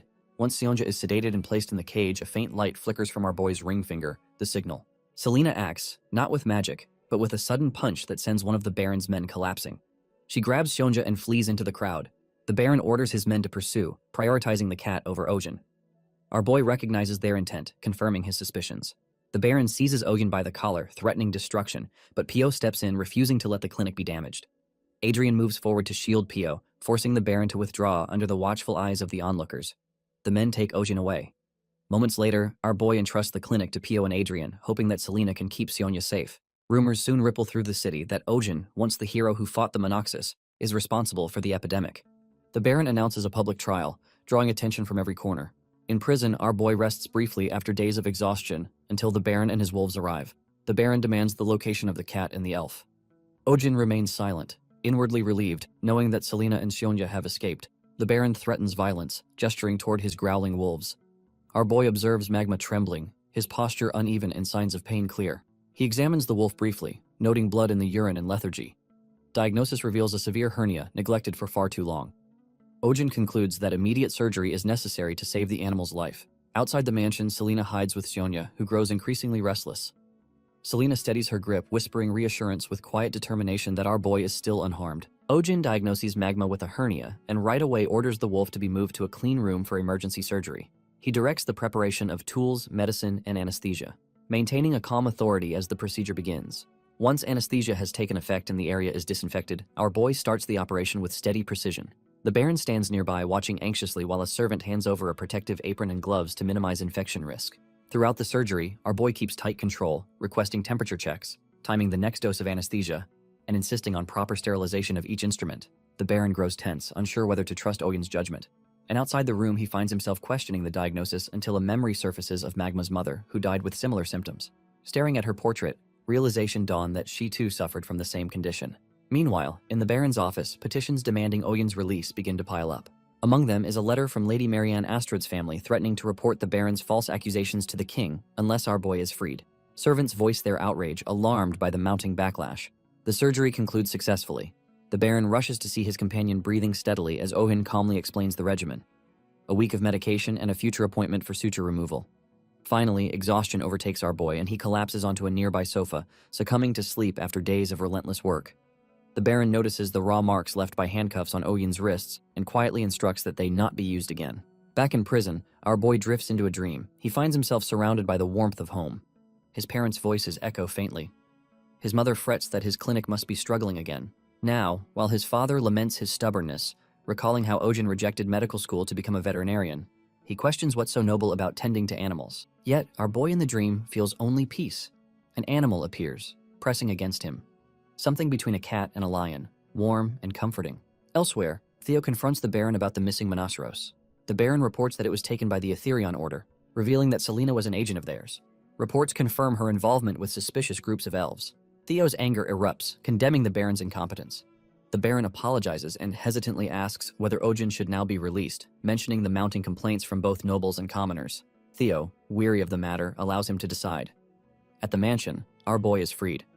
Before leaving, he instructs the servants to return with Magma in 3 days for stitch removal and hands over a list of precautions. A servant mentions another patient, a hunting dog with bad knees, and our boy agrees to examine it soon. Stepping outside, Ojin finds his friends waiting at the gate. Shock and relief wash over him as they reveal they were prepared to storm the castle if his release had been delayed any longer. Moments later, he thanks them, and moments later, Seonja, Mandrake, and Pop rush forward, enveloping him in a joyous embrace. Selena stands nearby, safe and smiling, holding Seonja close. Our boy recalls his dream and the figure so much like her, reaffirming his conviction that becoming a veterinarian was the right choice. From a window inside the mansion, the Baron watches silently. His servant nervously asks if they are truly letting Ojin go. Not long after, the Baron's gaze lingers on the scene as the servant insists that something strange happened in the cell. Monachorus was seen licking the doctor's face before vanishing. The Baron brushes off the claim, though inwardly his thoughts betray a deep uncertainty, declaring Ojin the winner of their conflict. Days later, a sealed envelope arrives at the Baron's desk, a detailed surgical bill from our boy. Reading it, the Baron grips the paper with white knuckles, swearing never to forgive him. In the morning, Adrian arrives at the clinic, greeting Selena as he presents the herbs he requested earlier. Ojin, watching from afar, wonders why Adrian has returned yet again. Now Selena examines the bundle, surprised that such rare herbs were found out of season. Adrian, confident, declares that nothing is beyond his reach. She hands him another list, which he accepts eagerly. As Selena inspects the supplies, Adrian comments on their excellent quality, especially praising a sprig of Sprintia, only to realize it has vanished from his hand. The culprit is Bloop, the small blob creature now chewing on the herb. Adrian scolds it and reaches out to retrieve the plant, but Bloop bites his finger, splits into three, and smacks him across the face. Glaring, Adrian grumbles that creatures truly resemble their owners, and every animal raised by our boy has a bad temper. Selena corrects him, declaring Bloop as her child, which prompts Adrian to remark that no wonder it has such fine taste in herbs. Bloop smirks mischievously and Adrian freezes, realizing the creature just smiled at him. Selena places Bloop into a cage to contain his antics. Inside the clinic, Bloop, also known as Ping Ping, is no ordinary blob. He narrates his dominion with pride, claiming the herb room on the second floor as his territory. Among the hundreds of animals passing through each day, only two beings truly hold authority: himself and Kim Seonja, Ojin's right hand and the hospital's enforcer. Though Seonja possesses unmatched physical strength, she dares not provoke him. Next, within Ping Ping's forehead lies a vision core capable of multiplying his body infinitely, spreading calamity upon those who anger him. When they first met, Seonja sensed his danger and attacked. But Ping Ping revealed his power, silencing all resistance. Since then, he has lived comfortably under Selena's protection, sharing rule over the clinic with Seonja. Later that day, an owner rushes into the clinic with a lifeless pet struck by a carriage, pleading for help. Ojin examines the small body, finds the airway clear, and orders timed compressions. He performs CPR methodically, ignoring the owner's disbelief. Moments later, the animal coughs and breathes again. Shock turns to awe as the owners proclaim it a miracle, while Ping Ping observes from his cage, marveling at our boy's ability to bring life back from death. Ojin requests a single leaf from Mandol. Ping Ping, disdainful, recalls Mandol's lowly status as Seonja's minion, and mocks its pitiful dancing. Mandol glares back, prompting Ping Ping to taunt him further. Amused by the lack of response, night descends, and Ping Ping resumes his self-imposed training, running on his wheel until he divides into 3 copies, creating chaos throughout the clinic. He admires his stronghold, a cozy setup gifted by our boy, as a sign of loyalty. Perfectly positioned for temperature and humidity, his satisfaction turns to fury when he discovers his stronghold damaged beyond recognition. He right away suspects Mandol, who smirks from a distance. Rage flares as Ping Ping accuses him of defiance. Mandol, empowered by recent medicinal herb enhancements, stands his ground. Not long after, Ping Ping mocks him for daring to challenge his superior, then launches an attack. Mandol dodges and Ping Ping crashes backward. Assessing his opponent, Ping Ping notes the improvement in Mandol's body and resilience, but reminds him that without his pot, he is nothing, a plant doomed to wither. With a swift blow, Ping Ping shatters Mandol's pot, sending him to the floor in despair. Declaring dominance, Ping Ping demands that he kneel. Meanwhile, Mandol glares up, desperate and furious, preparing his secret weapon, a sonic shriek capable of rupturing eardrums. Ping Ping senses danger, tries to cover his ears, and realizes his stubby arms cannot reach them. The attack fails, producing only a weak, trembling sound. Ping Ping mocks Mandol's silence, satisfied at his opponent's downfall. Next, moments later, our boy enters. Drawn by the chaos, he surveys the mess and the fallen Mandol with his broken pot, right away understanding what happened. Kneeling beside the crying plant, he soothes it gently, assuring it will be fine. Lifting the fragments of the pot, Ojin smiles faintly and decides it's time to repot Mandol once again. After receiving an excess of supergrowth serum, Mandol grows to 1.5 times his original height. Our boy prepares a larger pot for him, layering it with top-grade soil and finishing with premium organic nutrients. Yet as Mandol settles into his new home, he quickly appears unwell. Ojin examines him closely, puzzled by the lack of response. Selena, watching silently, suddenly plucks one of Mandol's leaves. The action startles our boy, who turns in shock. A quiet cry erupts from Mandol, echoing through the clinic. He flinches, covering his ears, while Selena freezes, equally startled. After a tense silence, Mandol gives a weak response. Next, our boy concludes that frequent removal from his pot dulled Mandol's voice and reassures him it will return naturally over time. Next, the following day, Mandol looks even worse. Leaves drooping, surface pale, and signs of accelerated aging spreading. Ojin's worry deepens, fearing Mandol might wither completely. Selena wonders if the fertilizer was insufficient and suggests adding more. But before she can act, Pio steps in, warning against ignorance. She insists that replacing the entire soil caused Mandal's rejection. The soil familiar to Mandal is like his lifeblood. Replacing it all at once left him too weak to adapt. Had they delayed treatment, Mandal would not have survived. Pio takes charge, ordering immediate corrective steps. All leaves are to be removed to conserve moisture, and the Mandal is placed in a ventilated area shielded from sunlight to suppress photosynthesis. Ojin quietly encourages Mandal to endure the next few days, promising recovery. That night, under the moonlight, Mandal stands silent and still, weeping softly from his stem. Ping Ping waddles over cheerfully, unaware of the tension, and demands a playful kick. Before he can act, our boy catches him mid-motion. Just then, realization dawned. Ping Ping stole the missing medicinal herbs. Ojin scolds him for greed and carelessness, pointing out his excessive weight gain. Ping Ping retaliates by biting his fingers. At that moment, Shonja appears and strikes Ping Ping across the head. The mark on Ping Ping's body flares to life, glowing intensely. Our boy panics, recognizing the dangerous surge of energy, and pleads for the reaction to stop. His necklace suddenly shines with radiant light, enveloping Ping Ping in a containment barrier. The mark's power, his division core, is absorbed into the necklace. Ojin stumbles backward as the energy disperses across the room. One pulse strikes Mandal's pot. Mandal instantly revives. Color returns. His form grows vibrant, and he starts to sway as if dancing. Our boy stares in disbelief. Meanwhile, Selena explains that the energy from Ping Ping's division core triggered rapid cell division in Mandal, causing extraordinary regeneration and accelerated growth. Pio celebrates Mandal's recovery, relief evident on her face. Ojin laughs quietly as tension dissolves. Selena picks up the exhausted Ping Ping, assuring him his core is safe and will restore with time. Our boy warns not to feed Mandal's leaves to Ping Ping again. While Selena acknowledges the brilliance of the division core that saved them all, she quietly credits her master for its creation. In the Western Forest, there is a ghost story known as the Tale of the Legless Beauty. She is said to appear as a beautiful woman with long hair, but in reality, she is a man-eating monster with sharp teeth and no hind legs. Crawling on her front legs, she appears whenever she hears a baby cry. Some say she is the vengeful spirit of a yokai who went mad after losing her child. Pio tells the story with conviction, insisting it is true, but Ojin dismisses it as absurd and baseless. Pio sticks to her claim while our boy questions the lack of witnesses. Then, Selena reveals she encountered signs of the creature in the Western Forest a week earlier. Traces of something crawling on its front legs marked the ground. The eerie presence had driven people away, allowing her to gather herbs in peace. Ojin becomes uneasy, and suddenly a scratching sound comes from the door. Both Pio and our boy are startled while Selena says that it sounds like someone is there. Despite their warnings not to open it, she swings the door wide, revealing Max. Our boy is startled and notices Max holding Mr. Schwein's clothes in his mouth. Suspecting something may have happened to Schwein and follows Max to find out. Moments later, when he reaches Schwein, he finds him safe and well. Schwein greets him and asks what brings him there. Ojin, relieved, thanks him. Schwein identifies the fabric as a piece of Max's comfort toy, realizing the dog must have been bored because he had been too busy lately. While in the forest, our boy notices that Schwein is working late. Schwein points to a net hanging in a tree. A kitten is trapped inside.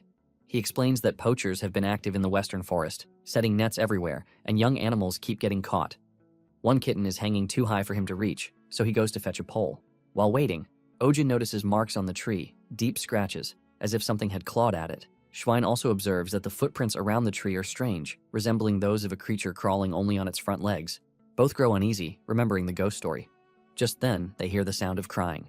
Our boy asks Schwein to stop making that noise, admitting he hates things like this. Schwein denies it, but the crying sound grows closer.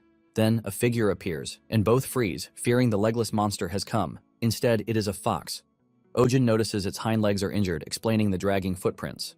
Moments later, the trapped kitten continues to cry from above, and the fox barks at it, clawing at the tree. Our boy realizes the fox is reacting to the cries and suspects it plans to eat the kitten. The crying continues and the net starts to shake. Just then, the cage falls. Ojin rushes forward, catching it just in time. Now, relieved, he looks inside and sees that it is not a kitten, but a fox cub, and it is already dead. A sound behind our boy makes him turn. The large fox stands there, preparing to attack. Ojin realizes he let his guard down. Just then, Selena appears and shoots the fox with a tranquilizer. The animal collapses unconscious. Selena checks our boy for injuries and finds him unharmed. She had arrived just moments earlier, drawn by curiosity about the rumored creature which has now revealed itself as a celestial fox. Ojin examines the fox closely, confirming its identity and noting numerous wounds across its body, including gunshot injuries on the hind legs. Selena inspects it as well, observing that it must have given birth recently. Its glands are swollen, and there are faint traces of suckling, suggesting it has not nursed for some time. Our boy realizes that the dead fox cub in the net must be its child. The fox cub was killed by hunters who cursed their luck, disappointed that it wasn't fully grown. Still, they decided the white fur would fetch a good price. Before they could take it away, the mother's furious cry pierced the forest as she lunged at them, forcing the hunters to flee. In the silence that followed, she approached her cub's body, only to see a small cat emerge beside it, softly meowing. Moments later, she gathered her injured cub and lay down in the rain as the cub weakly nursed. Later that night, the mother opened her eyes again. While she slept, the same cat appeared nearby. Meanwhile, the baby fox crawled toward it and the two began to play until in the next instant, both were caught in a net. The mother woke to the sound, spotting her cub trapped high in the branches and cried helplessly beneath the tree. Now in the present, the mother fox thrashes violently on the clinic floor. Our boy struggles to hold her still, but she sinks her teeth into his arm. Reacting quickly, he injects a tranquilizer into her neck. Her body tenses, then slowly relaxes as he keeps her from tearing open her stitches. Morning comes and a low growl echoes through the waiting room, drawing attention. Sionya crawls closer, trying to peek inside the treatment room where the sound originates. It has been 3 days since the fox was admitted, yet she still goes berserk each time she wakes, her body already building a tolerance to the sedatives. Pio quietly wonders if the fox doesn't realize her cub is dead, but our boy disagrees. The cub's body had been lifeless for several days. If the mother had remained nearby, she must have known. Moments later, our boy notices the stitches tearing open again, the wound refusing to heal, as if her body mirrors the torment in her mind. Trauma, Ojin reflects, exists in animals too. Trapped in memories of pain and anger, they attack themselves and the world around them. Like the monsters in Western ghost tales, the kitten rescued alongside the fox has recovered after IV fluids. Still fragile, it needs careful monitoring. Our boy reminds Pio to keep its temperature steady and ensure it stays far from the fox's cage. Pio agrees and goes to replace the kitten's cold water bottle with a warm one. The kitten mews softly, glancing toward the mother fox's cage. When Pio returns with the heating pad, she freezes. The cage door hangs open. The kitten is gone. Panic floods her as she spots it inside the fox's enclosure, nestled against the mother's body. Pio alerts our boy right away, fearing the worst. In the fox's unstable condition, any movement could turn fatal.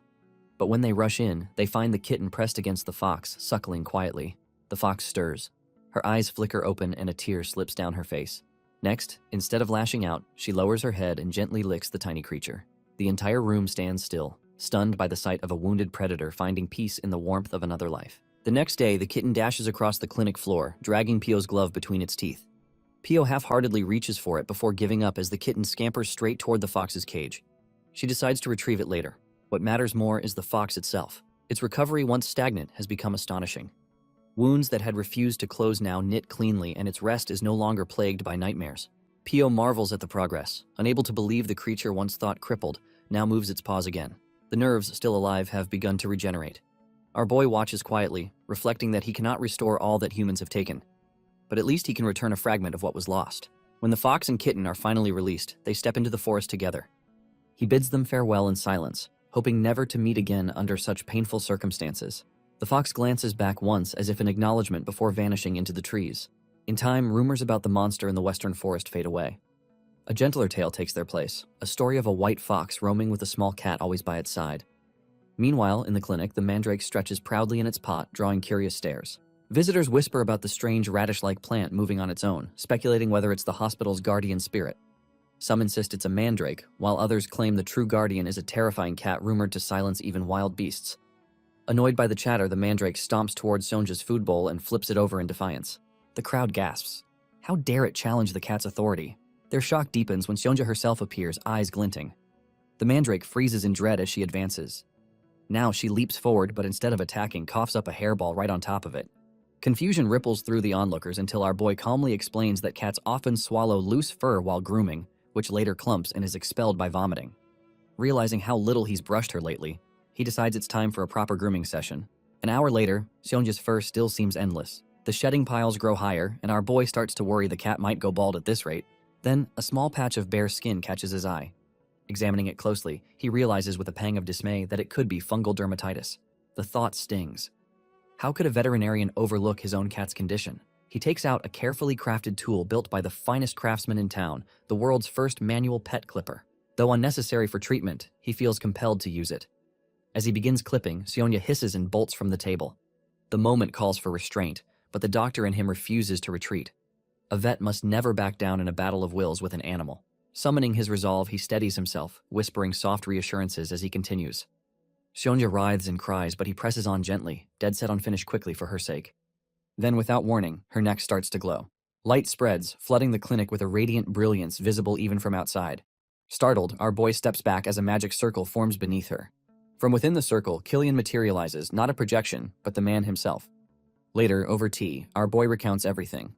Killian listens intently, then explains that Seonja's condition isn't a disease at all, but a natural phase of shedding. Monoceros undergo cycles of rapid growth during which they shed their fur completely. To renew their vitality, they must purify themselves in the pond of sable. If they fail to do so, the fur may fall, but never return. Our boy realizes with quiet concern that the beloved mascot of his clinic, the cat adored by every visitor, is suffering from severe hair loss. Killian observes the condition calmly, explaining that while it poses no major health risk, it will simply take time for the fur to grow back. The reassurance does little to ease Ojin's determination. He resolves to find the pond of sable right away, convinced it will help his companion recover. Killian clarifies that the pond is not a single fixed location, but a type of lake rich in mana and spiritual energy, home to sable seals that feed on it. There is one in the Belmore region, though it lies within a protected zone controlled by the Etherion Order, perilous for ordinary travelers. Unfazed, our boy insists they depart at dawn. Selena voices her concern, warning that the journey is dangerous, but Killian agrees to act as their guide. He asks about the clinic, yet Ojin assures him the patients will be fine. Adrian will oversee everything in his absence. By morning, they reach the western forest. The land feels like a living myth, dense, hushed, haunted by countless ghost stories. Strange lights shimmer between the trees and even the air hums with mana. Few dare to walk here. Soon they spot a red flower slithering, and Killian notes that the lake must be close. Moments later, Ojin crouches beside an unfamiliar blossom, remarking on its unusual shape, but Selena warns him not to touch it. The sable seals release toxins when disturbed, and countless other dangers hide among the roots. Just then, Seonja trots up proudly, a snake dangling from her jaws. Our boy bends down, stroking her in praise, while Selena carefully removes the snake. The serpent's body bears a distorted human face, a face snake, rare and deadly. Not long after, Ojin shudders at the sight and quickly places Seonja inside her case to keep her out of further mischief. Killian chuckles quietly, noting that the cat looks thoroughly offended by the restraint. When they reach the lake, the surface glows with soft luminescence, mana swirling beneath like liquid starlight. Even our boy, accustomed to the extraordinary, is briefly left speechless. Entranced by its beauty, he decides to enter the water alone. Killian protests, warning it's too dangerous, but Ojin insists. Cats become extremely wary when exposed, and the presence of others would only cause more distress. She barely tolerated being groomed. A bath would be even worse. Killian relents, invoking the blessing of the water spirits. His chant summons the protection of Celestian, cloaking Ojin in enchantment and granting him gills that shimmer faintly under the mana light. Now untouched by danger, our boy takes a steady breath, steeling himself. Joking under his breath, he admits he would rather pass out than face what comes next. Still, he gathers Seonja in his arms, coaxing her gently with treats as they descend into the glowing pond. The cat's paws skim the surface, and instead of panic, calm spreads across her features. The sight amazes him. A thought forms. Perhaps this is the mythical water attribute cat, the kind said to appear only to those whose families have performed 3 generations of good deeds. Seonja drifts gracefully beneath the water, her fur glinting like flowing silver. Not long after, the sight melts our boy's composure, leaving him wishing for the conveniences of his old world. Cameras, barbecues, cold beer, or coffee. Anything to preserve the moment. The lake sparkles around them with bubbles of mana that burst like carbonated light. As our boy brushes her fur, it starts to peel away in translucent waves, as if she were shedding not just hair, but skin. Ojin marvels at the transformation until the soap slips from his grasp, drifting toward a patch of strange flowers. Reaching instinctively, our boy realizes too late that he has touched the poisonous Celdsia. A sting flashes across his hand and the world blurs. The water collapses into darkness. When Ojin opens his eyes, he's no longer in the lake, but in an unfamiliar place. Our boy looks around in confusion, whispering to himself in disbelief. Then a massive paw rests on his shoulder. Turning slowly, he finds a lion standing behind him, its golden eyes calm and unblinking. He freezes, the question forming on his lips. Who is this creature that stands before him? Confused after seeing the Monoceros, Ojin fears when the creature moves closer to him. But to his surprise, it starts licking him. Other Monoceros join in, and Ojin thinks he's dreaming, but the sensation feels so real that he starts to tell them that their tongues are hurting. While he notes that being loved by a lion is like winning the lottery, he spots a little white cub that joins in to play with him, and Ojin suspects Seonja looked like it before its horn was cut off. As he wonders if Seonja's horn can grow back, a voice from not too far off tells him it depends on him. Ojin immediately looks in that direction and sees a figure partly hidden, but all of a sudden, a black Monoceros grabs him and yanks him from the other peers. Ojin looks at it, wondering why it's acting so differently. but from the color and behavior, he suspects it's Sionya. Shortly afterwards, he wakes up by the lakeshore and the elves tell him he fainted after taking Sabelsia's poison, and if it weren't for the protective barrier, he would have been in danger. Worried, Oyen asks for Sionja, and Selena tells him he's safe. He sees Sionja on his lap, and Selena tells him Sionja dragged him out when he lost consciousness. Utterly shocked, Ojen exclaims, but Killian tells him that he was floating thanks to the protective barrier, and this makes him apologize to Sionja for being the one protected despite being the guardian. He then notices that Sionya has grown a bit, so he grabs the cat and celebrates, saying they should come to the spring one more time. Killian finds Ojen's attitude amusing because he was just in danger, and he has now disregarded it. As they head back, Ojen tells them that he saw Monoceros in his dream in a place like an old castle. Telling them about it makes him remember his previous dream in a cell where he saw a black Monoceros which looks like Sionja. To his surprise, Selena tells him the Monoceros he saw was truly Sionja, but Ojen has a hard time believing because the Monoceros he saw back then was huge, and it had a mane.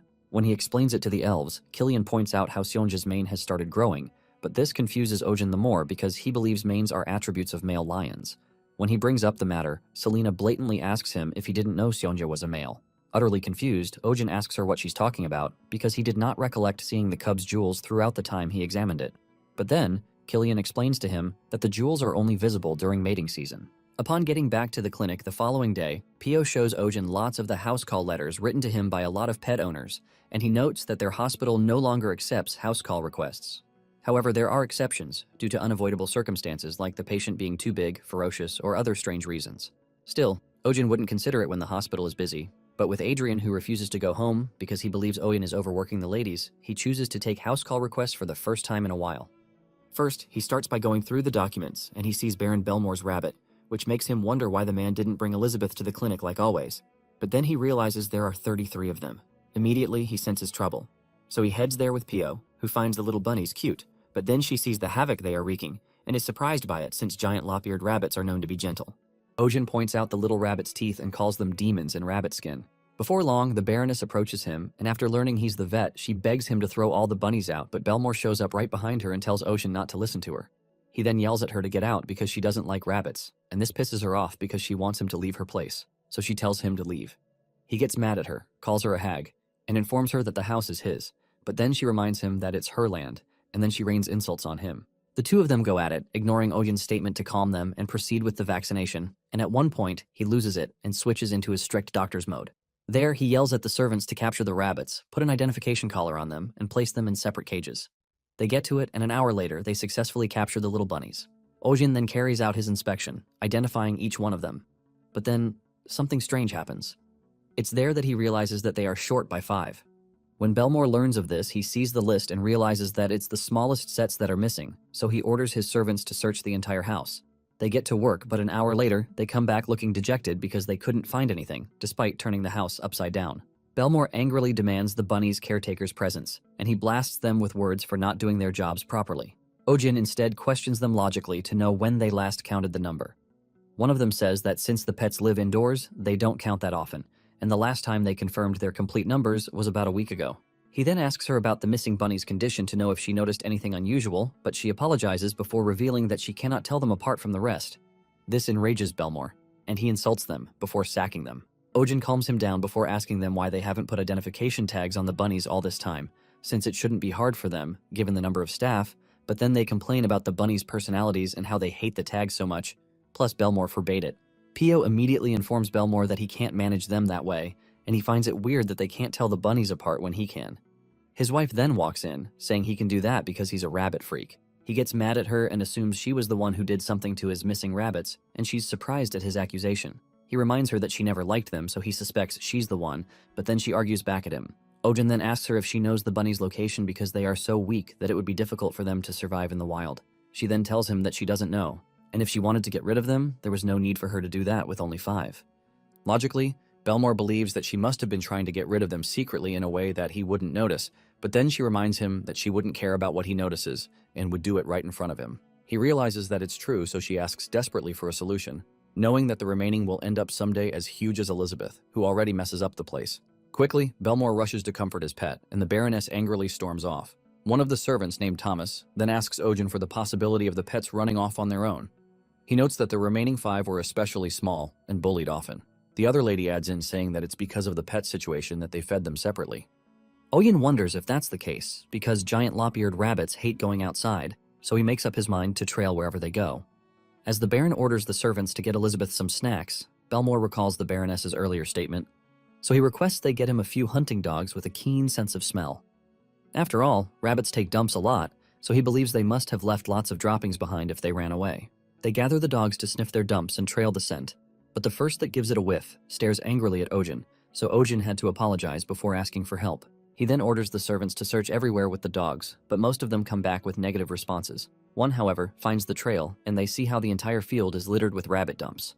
Ojen finds it strange because there wasn't anything like that around the entire mansion, but only in the back garden, and after carefully observing, he notes that there's a mixture of fresh and old droppings.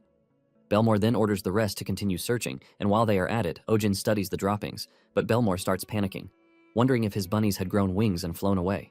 But then Ojen realizes why they couldn't trace the bunnies earlier, and that's because the bunnies didn't leave the droppings there on their own. So for starters, he asks Belmore where the people who work on the mansion live. Once Belmore tells them they use a separate building, Ojen asks about the married ones, and Belmore says they get a house near the mansion and live separately.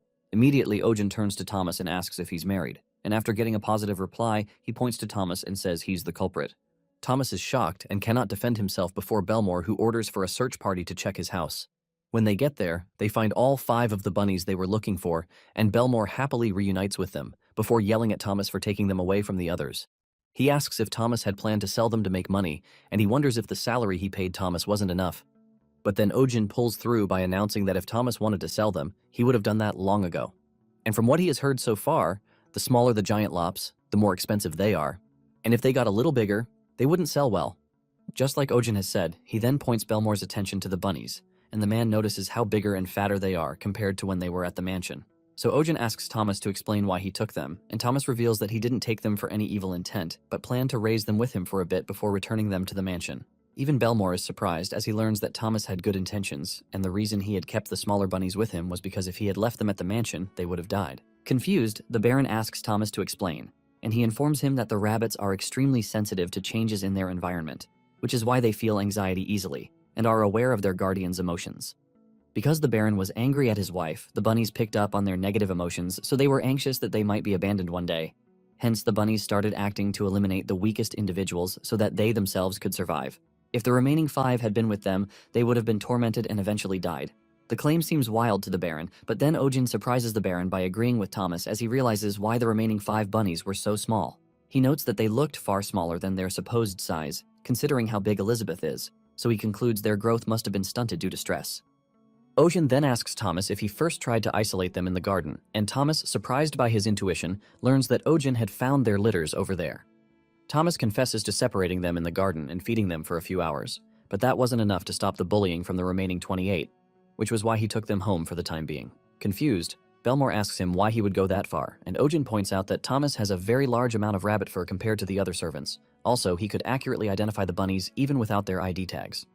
Ojen then states the obvious by informing Belmore that Thomas loves and cherishes the rabbits just like him. Moved, Belmore asks him why he didn't tell him, believing that if he did, they could have separated the bunnies and raised them differently. But then Thomas surprises him by saying it would be impossible since the only space in the mansion that the rabbits don't occupy is the 2nd floor, which the Baroness uses.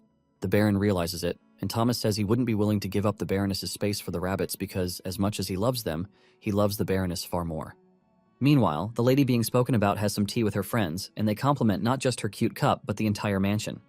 Still, she complains that it's because her husband is pathologically obsessed with rabbits. Her friends then inform her about how theirs love fishing and hunting bears. And sometimes they go at it for a month without coming home, and the house ends up filled with the smell of bear pelts. It is then that she realizes that her case with Belmore is better than theirs.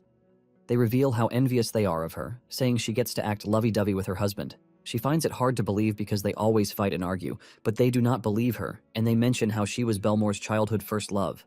And the reason their love story was famous, and also why Belmore started liking rabbits, was because she was nicknamed Bunny Teeth.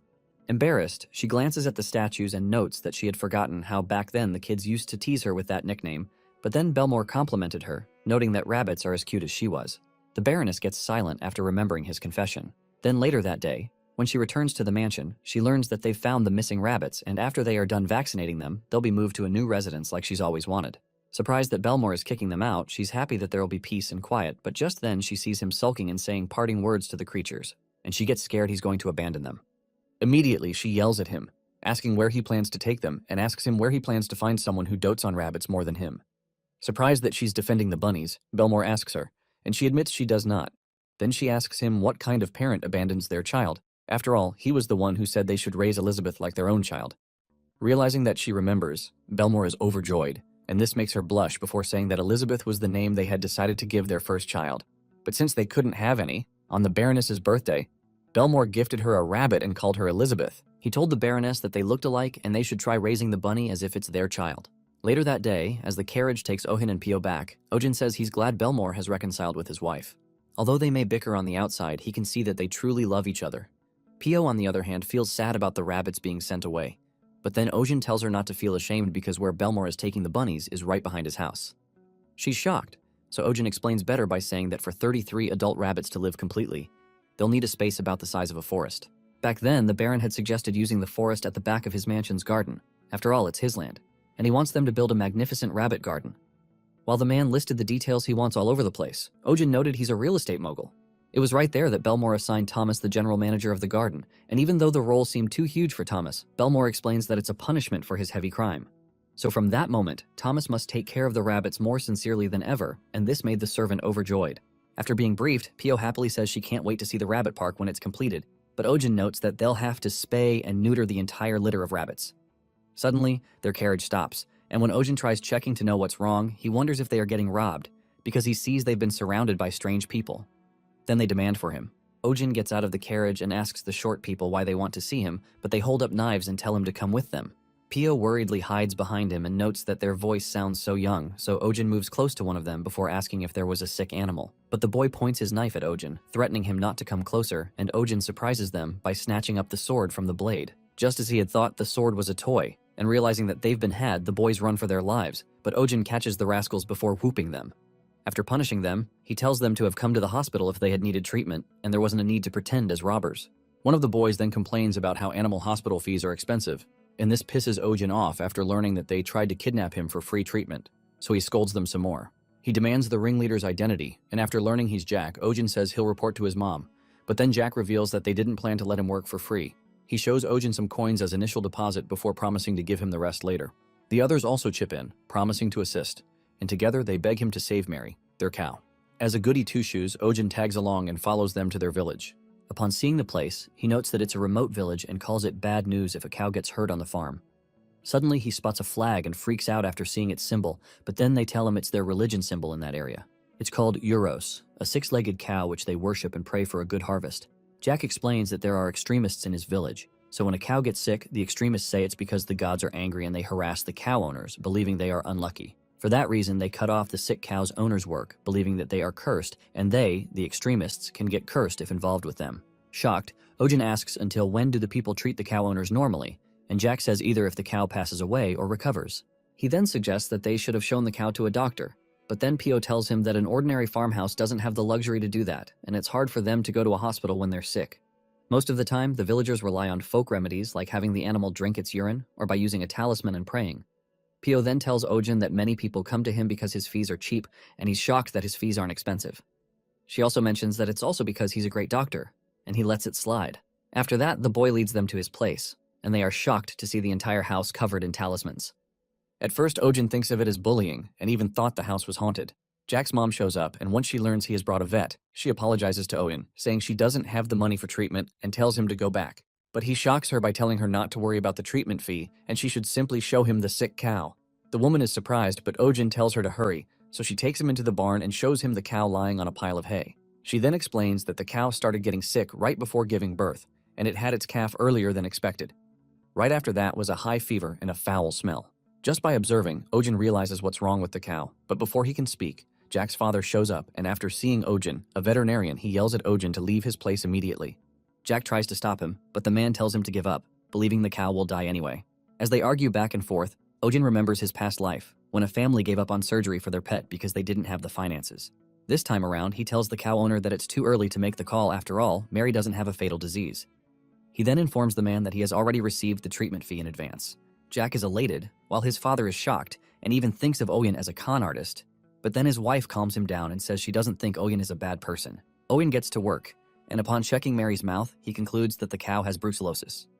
Curious, Ojin asks for the calf's condition, and Jack tells him that it got sick after taking Mary's milk, but it got better after he boiled some morning broth and fed it to it. Ojin notes that Jack has given the calf an antibiotic herb, but he wonders how Jack did it since it couldn't have been easy, so Jack explained that he mixed the boiled water into milk from another healthy mother cow. Hearing him out, Ojin compliments him, but Jack feels sad because the herb didn't have much effect on Mary. Ojin then explains to him that Mary is a fully grown cow and has been sick for a while, so the effect was likely reduced, and it's thanks to Jack's quick thinking that Mary is still alive.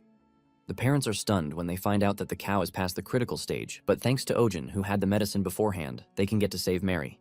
He sets up a drop and then hands them the medicine, saying they should continue to feed it to Mary for the time being. Worried, Mrs. Howard whines about how expensive the medicinal herbs are, but Ojin tells her that he won't be charging them for it and she should take them. Suddenly, the villagers Mr. Howard out, demanding a meeting. They continue yelling at Howard to bring Ojin out, and that's when Jack realizes that the village chief's son must have blabbered about Ojin currently in the village. Without wasting any time, Ojin and Howard go outside to meet the villagers, and when Ojin asks them what the problem is, the villagers go into hiding to maintain a distance between them, else they believe they'll catch bad luck. From the bushes, the village chief confirms Ojin is the vet, and Howard yells at him, thinking he wants to cause trouble for Ojin too, but then the chief reveals that he's trying to protect Howard because they are worried about him. He mentions how doctors are all the same, and they'll use treatment as an excuse to rob them of their entire fortune. Worried, Ojin asks them if they've lived their lives being deceived, then he insists he's not a conniver. He explains that the treatment fee has already been paid, and there are no additional charges. Another villager pops up and finds it odd because they don't think Howard has the money to afford a vet. Offended, Ojin asks them if he should write them a receipt for them to believe him, and judging by Ojin's mood, they conclude he isn't lying. Confused, they wonder what they are supposed to do because the priestess will be furious if she finds out. Another man then thinks of the possibility of Ojin curing the cow, which can favor them. Meanwhile, he watches them talk openly like he isn't there. But after a while, the village chief speaks up, saying they won't chase him away nor interfere. But they don't trust him, so Ojin must stay in the village until the priestess arrives. Hearing the demand makes Ojin wonder what they are up to, but then the villager says it'll give them time to observe the cow's condition, and that way they can tell it he's really a doctor. They then tell him that if he tries anything funny, he'll be struck by divine punishment. Riled up, after being tasked to compete with shamanism, Ojin accepts the challenge and vows to show them the power of modern medicine. He continues Mary's diagnosis, treats her properly, and gives her balanced nutrients, and a few days later Mary is completely cured. Jack and his family appreciate Ojin for his efforts, and the villagers are surprised that Ojin could cure such a fatal illness. They are amazed at Mary's glossy fur, and Ojin is proud to showcase the power of modern medicine. While he acts like it's no big deal, it's worth noting that he put in his absolute best to slam shamanism away. Pio then hands them scrolls which contain first aid methods for diseases that animals often catch, and also recipes for household medicines they can make at home. With that on their side, they'll have something to rely on in cases of emergencies. Impressed, the people praise Ojin for his help, but then the village chief pauses for a bit before asking Ojin for his main goal. Ojin doesn't understand him, and the man asks again, so Ojin wonders why the chief can't trust people. There, he tells Ojin how doctors are the ones who trade lives for money, and over the past few decades, whenever an animal got sick, the villagers sought out countless doctors, but none showed up for them. Even when there was an epidemic, the vets only treated the nobles' pets, and none were willing to show up in the countryside. Ojin tells him he understands how he feels, but those noble vets are the ones who were unqualified to be doctors. The profession itself is not wrong, and he wasn't lying when he said he has no ulterior motive. After all, as a doctor, he cannot ignore an animal that cannot be treated due to a lack of money. Jack, who listens quietly in the background, inwardly idolizes Ojin and vows to be an adult like him. Moments later, the priestess shows up saying Howard's barn is full of impure energy. She tells everyone to stand back. When they see her, the villagers quickly bow and apologize for not picking her up and bringing her over, but then she pays them no mind and reveals that the gods personally commanded her to show up there. Ojin observes her dressing and notes how similar it is with the Miko of his past life, so he gets a sense of déjà vu. She looks at Mary after seeing how big the cow has gotten, and she starts chanting gibberish. Immediately, the men bow and say they believe what she's saying. Surprised that people still fall for that type of scam, Ojin looks at them in disbelief. After the priestess's chant, she tells them that the gods have driven away the cow's illness and they should give thanks. The villagers immediately start thanking the gods, and it upsets Ojin, so he calls out to her and tells her he was the one who treated the cow all night. She looks at him, and after recognizing that he's an outsider, she says he's full of unholy energy, so she starts saying her chants before yelling that she can smell the sweet smell of beasts. And to Ojin it's very obvious, after all, he's a vet. But the villagers cower in fear and watch her yell at him, vowing to punish him in the name of the gods. Before Ojin got transported to this world, every year, when the national exam season arrived, the atmosphere of the department would be swept up in the occult. Back then, Examiners would take talismans and occultic bracelets believing in its luck to help them pass. Worst of all was a weirdo who wore the inner clothing of someone who passed, believing that'll help him, and it disgusted the people around him. Ojin, during those days, found their behavior repulsive because they were acting counterintuitive to their course of study, so he advised them to focus more on studying. This got them offended, and one of the students predicted that Ojin would pay the price for acting high and mighty like opening his practice, only to fall into another world or get swept up in a weird religious trial. It sounded oddly specific, as if out of a webtoon. So Ojin brushed him off. But unknown to him, he'd eventually get wrapped up in everything detailed by the weirdo. Currently, he's been trialed by the sham of a priestess. A few minutes before, after hearing her ramble on her crazy lines, Ojin asks what the priestess is saying, and Jack tells him that he's going to be trialed by having him beg for forgiveness in a ritual before he is thrown into a pen with the divine bull. Now, if he's forgiven, he'll be safe. If not, he'll get to meet the gods the priestesses worship. Ojin believes it's nonsensical to have a living person thrown into a bullpen.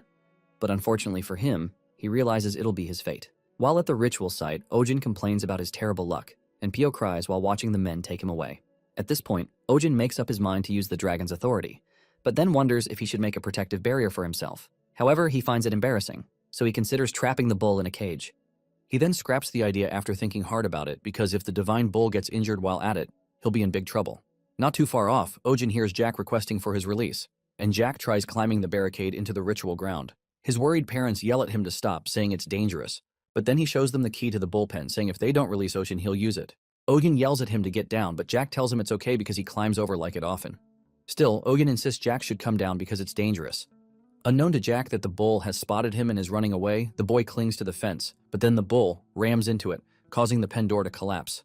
Terrified, Jack's parents scream as they see the boy lose his balance and fall to the ground. To his surprise, he lands on a bed that spawned from Ojin's dragon necklace. The villagers are shocked, and as they watch Ojin leave the ritual and run towards Jack, they wonder if he's a wizard. By the time Jack regains his senses, he wonders where the bed spawned from. But then Ojin shows up to check up on him. Jack asks Ojin if he saved him, but Ojin reverses their roles. Suddenly he feels the steamy breath of the bull right behind him, but then realizes that the barrier he had set up to block the bull's path missed, so Ojin prepares for the worst, and he hears the priestess wish for his punishment. To their surprise, the bull licks him, and the villagers call it a sign that he has received the love of the gods. They call it the ultimate mark, the lick of the divine bull. Immediately, the chief yells at everyone for looking and instructs them to go to Ojin. Feeling awkward, Ojin stops the chief, but the man pleads for forgiveness for the way they've treated him rudely so far. The chief then points at the shaman and labels her fake. He accused her of not recognizing such a noble person, so he deems it that she isn't qualified as a priestess. The old hag tries defending herself, but the villagers gang up on her for selfishly trying to use the bull's power for her sake. Within seconds, they vanish her from their village, and peace is finally restored. With everything settled, Jack escorts Ojin and Pio, who received lots of gifts.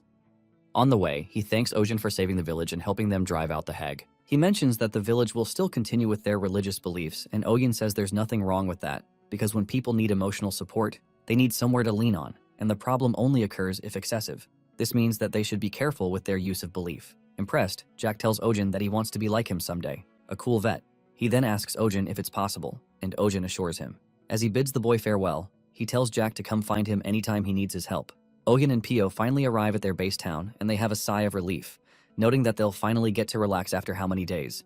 As they walk inside, believing they'll get to unwind, they spot a group of men blocking the path and telling them to take another path. Confused, Ojin asks them what's going on, because he wants to take the path, but they tell him he cannot take the path. Then they ask him if he knows Ojin Hospital. Upon learning that he's Ojin, the officer exclaims before announcing that his house is currently occupied by monsters with leaves on its head. Ojin immediately suspects it's Mandol, so he demands to go there immediately. The guard then tells him to use earplugs, otherwise his eardrums will burst and he'll faint. Ojin and Pio rush to the hospital, and they are surprised when they see a barricade wall around the building. Upon getting there, they see some men with sticks signaling to themselves to cover their ears and push the rest of the Mandol as they climb the fence. Immediately, the creatures reach the top of the fence, they scream, and Ojin is surprised to see multiple Mandol that he even calls them zombies.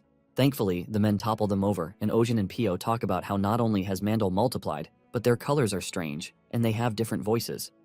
One of the guards resisting the Mandols from chasing after them sees it's Ojin and Pio's first time, so he informs them that the Mandol's screams aren't the only thing scary about them, and if they get bitten by a Mandol, they'd get a strange skin disease. What's worse is that the skin disease is highly contagious, which is why they've quarantined those with it inside the fence. Suddenly, someone slams the door begging to be let out, but the guards refuse, saying they are infected.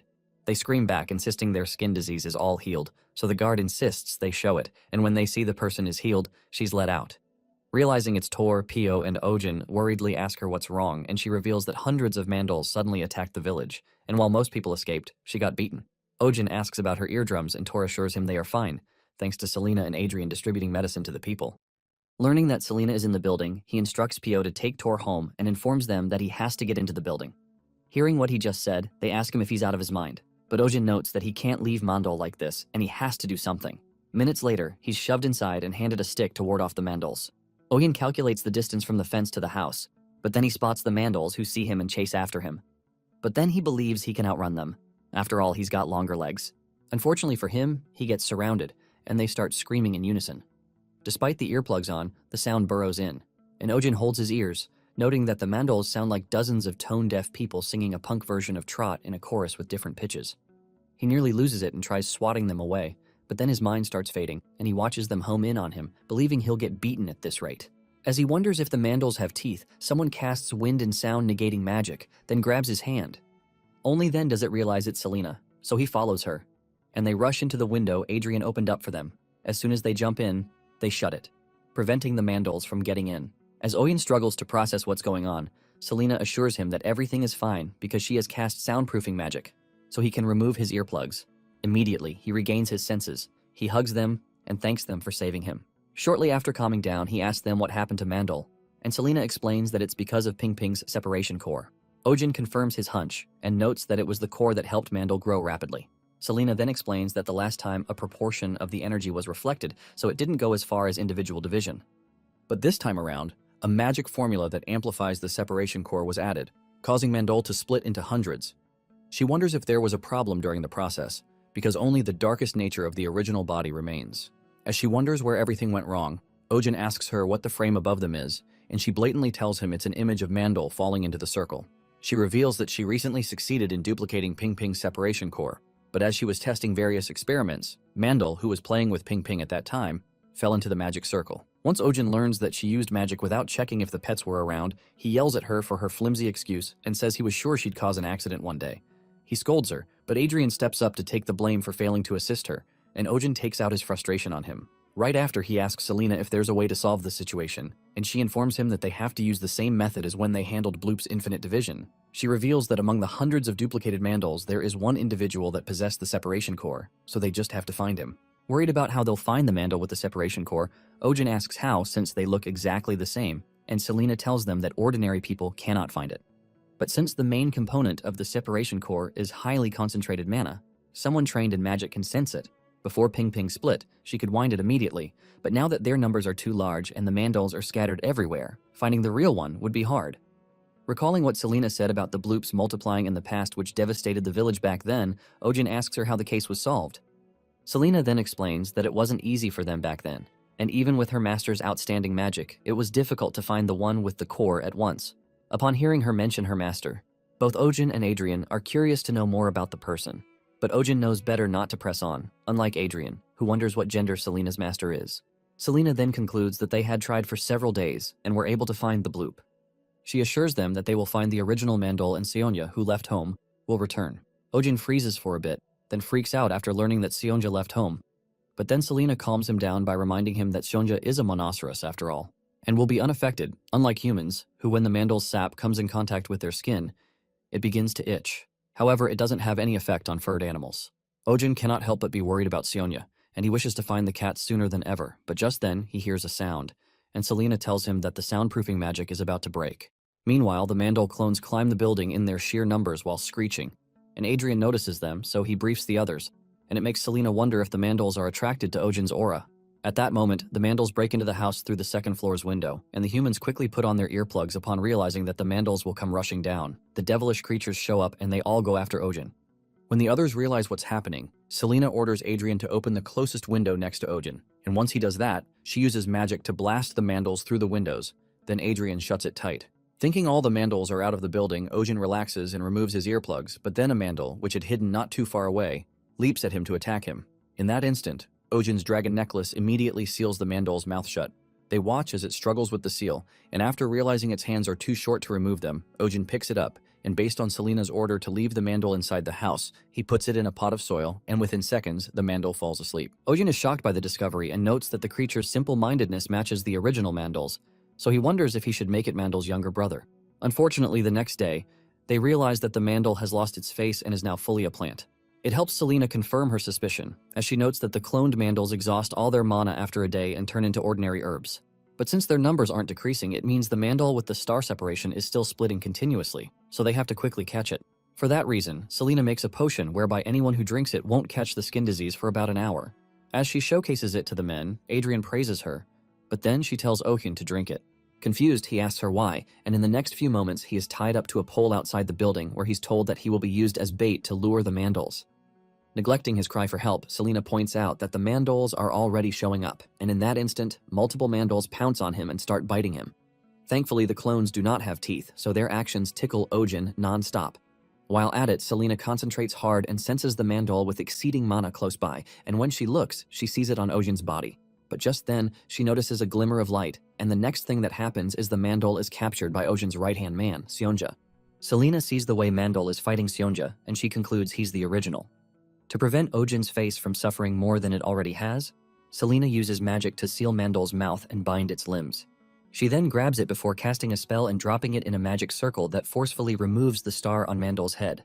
Right after, Mandal quiets down, and the remaining clones fall asleep. Seeing that they've dealt with the situation, Adrian celebrates, but Ohyun requests they let him down. Sometime later, Adrian compiles all the mandrakes in a single cart. As he complains about the hard labor he's going through, Odin tells him they are lucky the mandrakes were quarantined with the wall.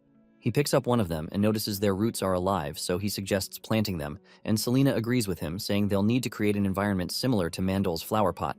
Adrian listens in fear and realizes the heavy task waiting for him, and a few days later he completes the smart farm with the help of Selena, of course. Ojin rejoices after observing the smart farm, and he greedily anticipates a massive harvest that would make them the first herbal medicine tycoon of their world. But Selena crushes his hopes down by informing him that the mandrakes won't have the same effect as Mandal, which is because Mandal's body has mana accumulated over a long period. Thanks to that, when the mana enters another organism's body as medicine, it performs powerful life activities and shows magical medicinal effects. But in the mandrakes, she can barely feel any mana in their leaves. However, they have basic medicinal properties, so they can be used as regular herbs. Ojin thinks about it briefly, and then recalls the rural village that didn't have access to doctors. So he makes up his mind and goes around the town with his assistants, apologizing to the people for the recent trouble. He then hands them ointment and painkillers, and he hands them scrolls which have the dosage information for their animals. Adrian, on the other hand, rizzes up the ladies by handing flowers while at it. Later that evening, after a job well done, Ojin thanked his assistants, including Schwein, who came over to help. Ojin then notes that had he been in his world, he would have been sued and gone bankrupt. Schwein tells him the monster outbreak is normal, and it has Ojin wondering what kind of life the people of this world are living. Schwein then talks about a very infamous incident where Flopier packs multiplied enormously, and there wasn't a single village that survived getting swept up in that event. He speaks on behalf of the villagers about how worried they were during Mandal's outbreak, and they thought it would end up like the Flopier packs case, but thankfully it was resolved easily. Curious, the man looks at a carriage and asks Ojin what he plans to use the mandrake seedlings for. And Ojin tells him that there's a nearby village with poor access to animal treatment. He reveals how he plans to cultivate the herbs there and supply them very well. Worried, Schwein asks if the mandrakes scream like demons, but Ojin tells him it's not the case. And this is because the current sets of mandrakes are farmed, unlike the ones found in the wild. The only disadvantage is that the current mandrake's medicinal effect is lower. A messenger arrives, and Ojin hands him the goods, saying he should deliver them to Jack. Moved by Ojin's empathy, Schwein happily calls him a nice guy. Selena, on the other hand, is surprised that Ojin isn't selling the herbs like she had predicted. This makes her wonder if he was a true vet doctor in his past world.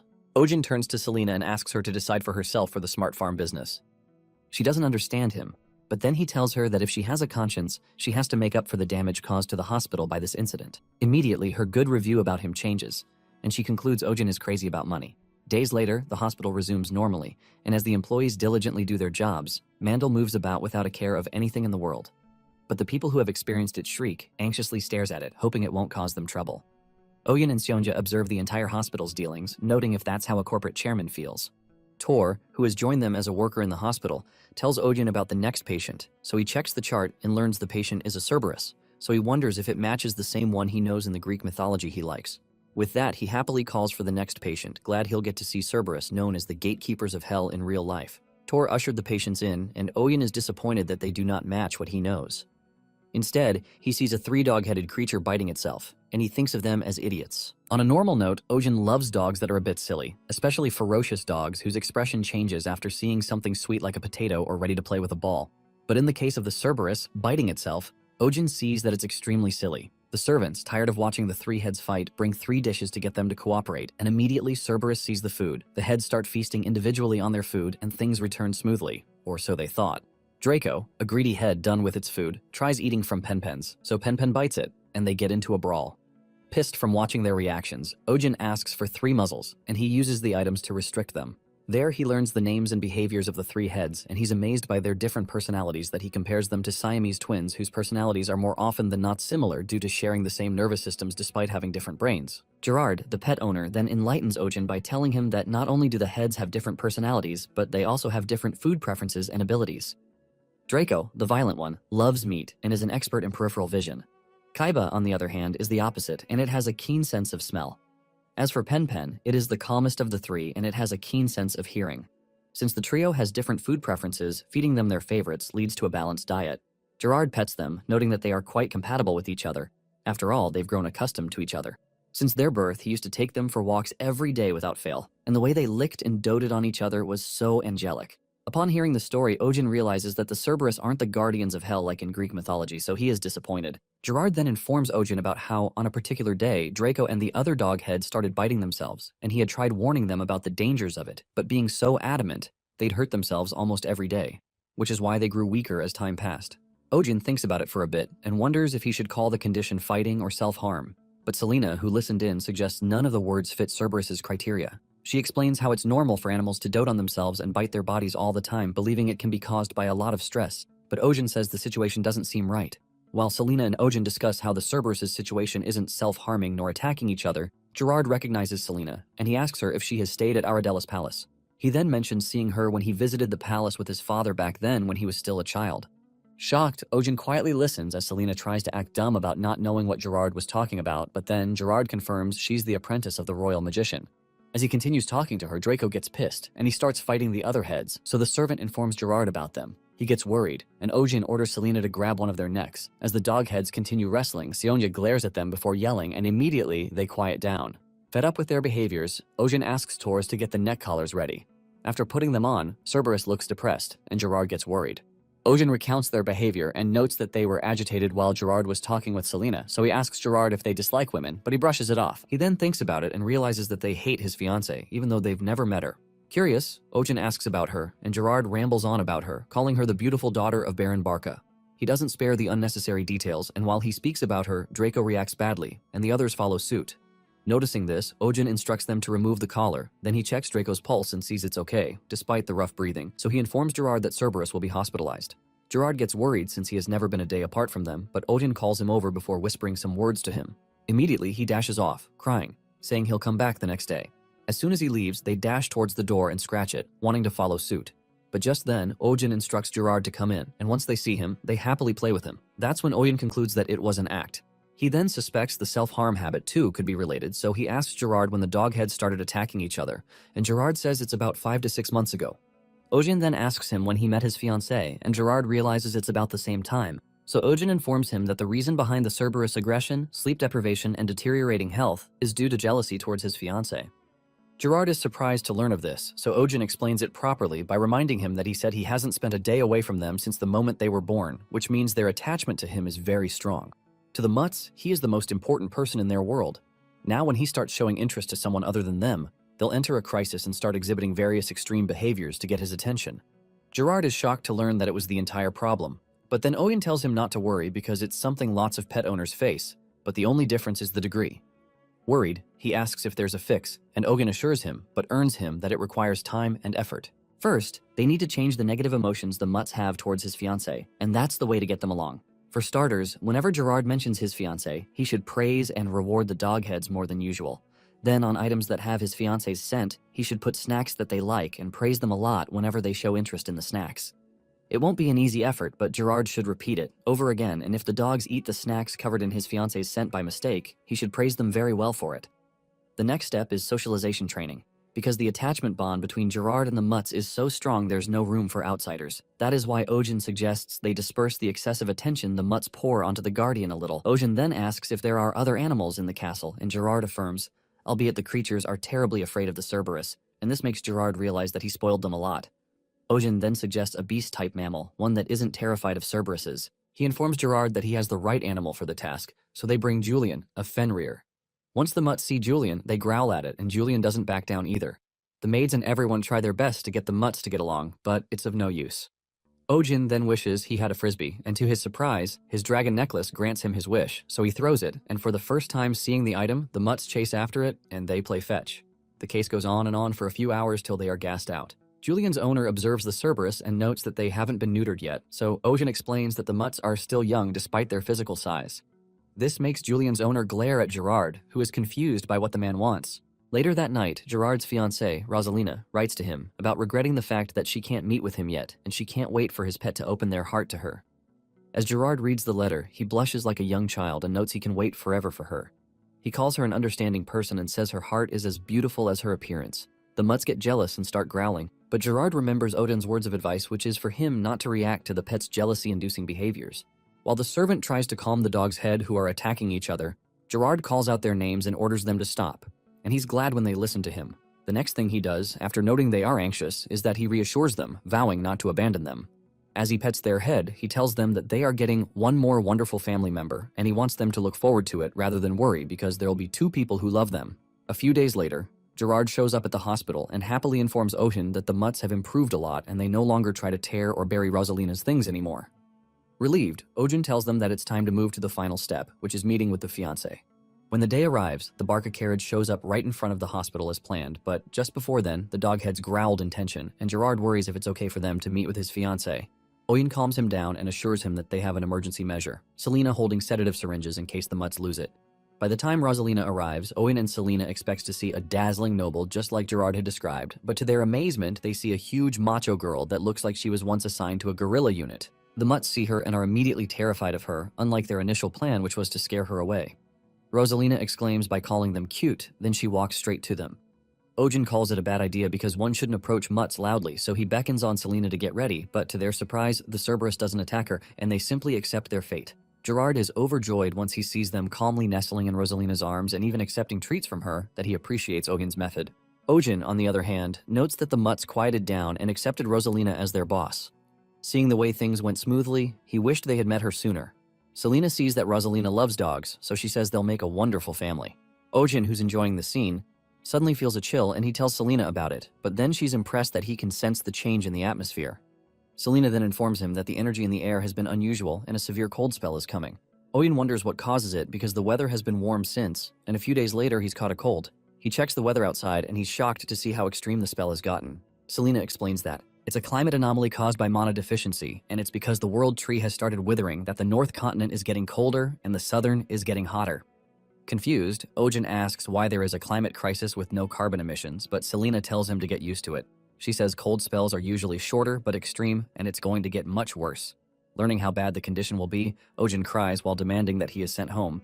He talks about electronic devices that warms the body, but Selena, who is unaware of these devices, takes it as him rambling on, so she drags him along, saying they should get some thick clothes. They go outside to an expensive store, and Ojin is shown the finest scarf, but the price is outrageous. This gets him enraged at Adrian, who reserved the shop for him, so he decides to try it on, believing he won't be purchasing it, but as soon as Ojin wraps it around his neck, he feels warm and immediately falls asleep. Moments later, he leaves the shop with Selena, but this time around, he appreciates the scarf. But out of the corner of his eyes, he spots an old man in thin, tattered clothes sitting outside in the cold. He sees how people are avoiding him, but then something catches his eye.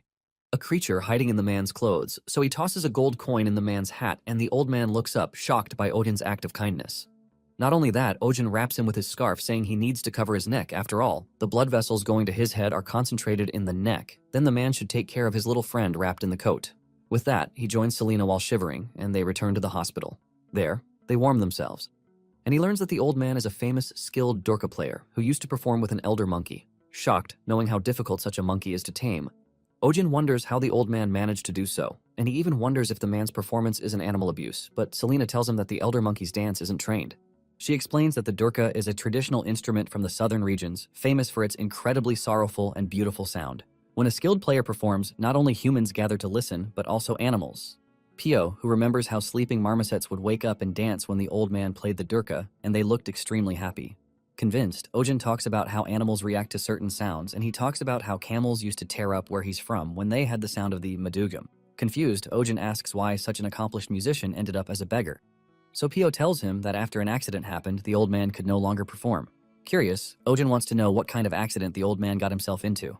Meanwhile, after staying in the town for a while, the old durka player heads to his home, and on getting there, he tells his pet to come outside. From his coat, his pet monkey wrapped in fur looks at him. The old man happily tells it that thanks to Ojin, the kind soul who gave him some money, he could afford milk and firewood. He places the monkey on the floor and prepares the firewood while telling the monkey that it'll get warm soon. The pet then crawls out of the blanket, and the old man laughs at it for smelling the milk and being very hungry. So he promises to give the injured monkey some right away. As the cold weather got worse, humans and animals caught a cold, so at the hospital, Ojin put up a sign whereby masks are required to enter the building. Someone new shows his face, and the people waiting on queue realize it's the beggar, so they wonder if he has money for the examination fee. The man suffers from a cough too, but Tors calls him in shortly into the examination room. When he goes in, Ojin sees he's the beggar, and the man realizes Ojin is a vet, so he thanks him for his kindness. But Ojin brushes it off and then sees Toto, the man's pet that was hidden in his cloak back then, and discovers that it has a severe cold. Ojin realizes. The old man showed up to the examination thanks to the money he had given him. He examines Toto's breathing and notes that Toto's lungs sound rough, so he confirms he has had the cold for a long time, and once Toto catches a cold, it takes a long while before it leaves. The man wonders if it's because the monkey is old, and Ojin laughs, saying Toto isn't exactly young. He then assures the man that it's not something major that can't be fixed. Curious, Ojin asks about Toto's leg, and the old man tells him that Toto lost it in a carriage accident 10 years ago. Ojin puts 2 and 2 together and sees the story matches what Pio had told him earlier, so he prescribes drugs for the cold and tells the old man to ensure Toto is kept warm regularly because it would be dangerous if the symptoms prolong. The man then reveals that he and Toto are from the south, so they aren't used to the cold, and it's best they leave before Toto gets any older. As he takes his leave, Ojin observes him and notes that the man doesn't have a family, and he wonders why the man can't go back to his hometown. Selena replies that it's because of the migration tax, and it's the hefty fee required to be paid to the region lord, and the farther the distance, the more expensive the tax. Because of that, the old man lives in poverty since he's likely saving up to pay the migration tax. When he gets to his place, he tells Toto that due to Ojin's discount, he could afford an apple. He hands the monkey the apple and says that he'll participate in construction work the following day, so he can afford some firewood. He picks up Toto, saying they just need to get through this winter, and by the following year, they'll return to the warm south. A few days later, the cold weather worsens, and Toto, who patiently waits for his owner to show up, is elated when he sees the old man enter the house. As he rushes to welcome him, the man coughs and eventually pukes blood before collapsing. Worried, Toto circles around him and tries to get him to stand up, but it's to no avail. Left with no choice, Toto opens the door and goes outside, but he's immediately blown by the cold wind. Inside the heavy snow, he strolls from the hut and heads straight to the town to look for help. In the town, traders complain about the terrible weather, and they make up their minds to head home, calling it a bad business day. Suddenly, they spot Toto, who suffers from frostbite, and they wonder if the owner abandoned him. Upon seeing them, Toto tries calling for help, but they do not understand it, and they believe his owner will come and get him, so they take their leave. Toto then remembers how people used to marvel at his performance with the old man in the same town, so he gets up and makes a stance as if ready to perform. But then some people notice him and see he's missing a leg. They immediately recognize him as the old man's, but already exhausted, he loses his balance and falls to the ground. Thankfully, Ojin, who spots Toto not too far off, rushes in and carries him. Then upon realizing how hot Toto is burning up from the fever, Ojin says he needs to let Toto's master know, but little does he know that the old man lies unconscious in his house. The old man back in the days was a renowned musician, and his music not only made countless people cry and laugh, but also drew animals who danced joyfully to the melody. Unfortunately for him, a fire took his beloved family and everything he owned, and in that instant, his life plummeted. Back then, he would suffer from grief and fear when he was awake, and worst of all, be haunted by nightmares. As time went on, his music became a mess, and making a living became impossible. Then one day, to make matters worse, while he worked manual labor to survive, he fell ill with a fever. Toto, who he had with him, went outside, but by the time he woke up, he couldn't find the monkey, only to hear that it had been hit by a carriage. He quickly rushed over to carry Toto and started crying, blaming himself for putting the monkey in such a pathetic state. Realizing that he almost lost the one family member he had left, he made a vow to live again for Toto's sake, the monkey he regarded as the last hope in his life. There, he vowed to make Toto happy and save up the migration tax so they could go down to their warm hometown and be happy. That was all on his mind till he woke up and found himself in Ojin's hospital. Ojin tells him not to move, and he has acute pneumonia, and had he been found later, his condition could have been really bad. Worried, the man recalls Toto being at home, but Ojin tells him not to worry because Toto is receiving intensive care. He says they found him at the market street where they had met before. Todo's situation was really bad, and he had hypothermia for so long that his condition was critical. Fortunately, Todo is past the dangerous point, but had it been any later for him too, it could have been terrible. Moved by Ojin's kindness, the Dirk player asks him how he can repay his kindness, since he took care of a beggar like him and also saved Todo's life. The man bows and vows to work to repay the debt for the rest of his life, but then Ojin tells him to calm down and not worry about it but focus on recovering. Ojin tells him that he needs to get healthy for Todo's sake. Hearing him out, the man cries while thanking him. Days later, Pio informs Ojin that Lulu gave birth to a horse with amazing golden fur. As Pio tends to the smart farm, she happily says everyone is talking about the foal becoming a legendary horse like never before. She then mentions that Duke Astrid's upcoming birthday is the talk of the town. Ojin curiously asks what's so special about the Duke's birthday celebration. Then Pio tells him that Duke Astrid dearly loves culture and arts, which means every year at his birthday celebration, people get to see the best performance in the region. This means that this time around, they might get to see the golden horse. As Pio jealously talks about wishing she got invited, Adrian shows her an invitation card and explains that he can bring about 2 members along with him. He tells her that she can join him if she likes, and it makes Pio and Tors happy. Ojin, too, then reveals a golden invitation envelope, and he gets to bring up to 4 companions. Jealous, Adrian wonders why Ojin got an invitation after all. He's the Duke's attending physician. Olas then shows up pushing a cart, and he asks if the Duke is doing well. Upon seeing him, Oyen worries about his health and reminds Olas that he hasn't fully recovered, but the man insists on helping, even if only a little. He then informs them that he performed a few times at the Duke's in the past, and it's nice to hear Astrid's name after so long.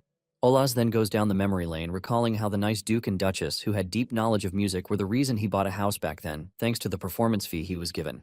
Everyone who listened to him is impressed, but then Owen asks Olas why he doesn't perform anymore, and Olas explains that Todo can't perform anymore. Still, Ohin believes that Olas could have made a living just as a musician, but then Olas reveals that he tried it back then when he was in despair, but he received a lot of criticism for his terrible playing. He was eventually kicked out of the Plaza Performance Hall, and that sealed the deal for him.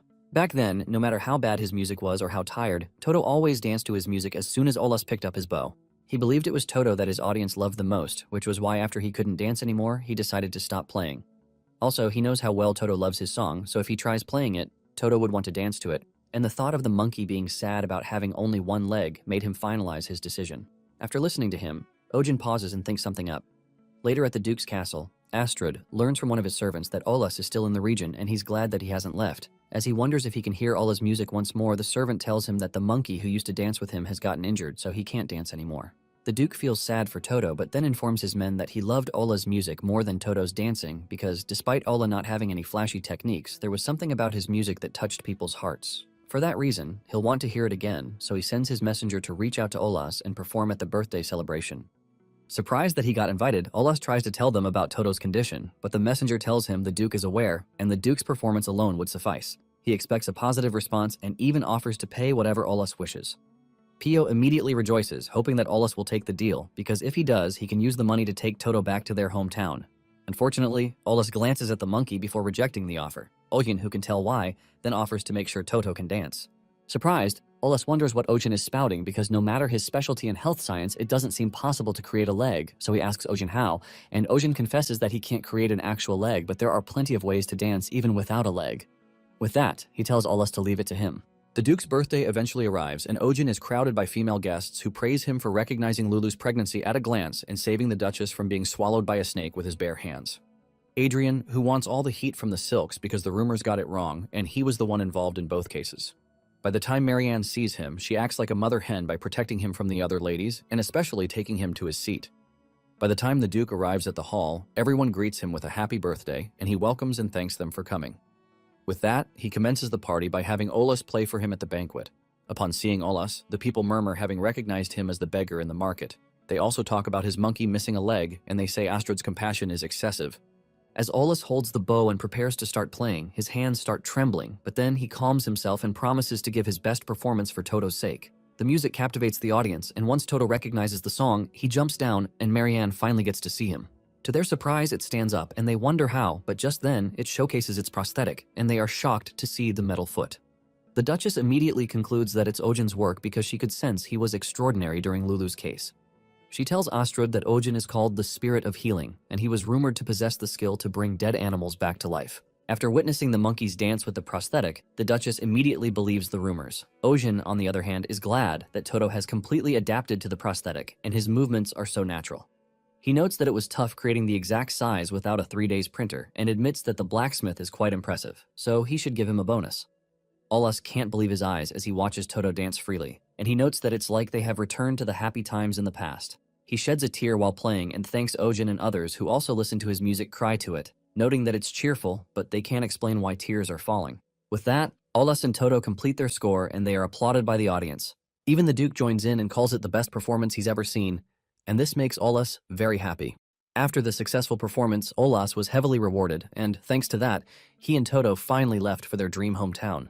But before they left, Oyen handed Olas the prosthetic leg blueprints and asked him to show it to a skilled blacksmith if any problem arose, and if Olas can't find one, he should contact him. Touched by Oyen's kindness, Olas bows tearfully and vows not to forget his kindness for the rest of his life, because Ojin is his life's benefactor. Back in the smart farm, Pio praises Ojin for not collecting a penny from Olas, and she notes that the prosthetic production must have cost quite a bit, but then she wonders if he's struggling with the recent Mandrake barn expansion. Selena then tells her not to worry about that, and it gets Pio curious. Meanwhile, ever since the Duke's birthday, Ojin has been getting customers pleading to help him fix their pet's feet. In one of the cases, one of the nobles who visited vows to give Ojin anything he wants, ranging from a grand castle to the most beautiful woman, if he can get his pet walking again. Thanks to that, Ojin won't experience financial drawbacks.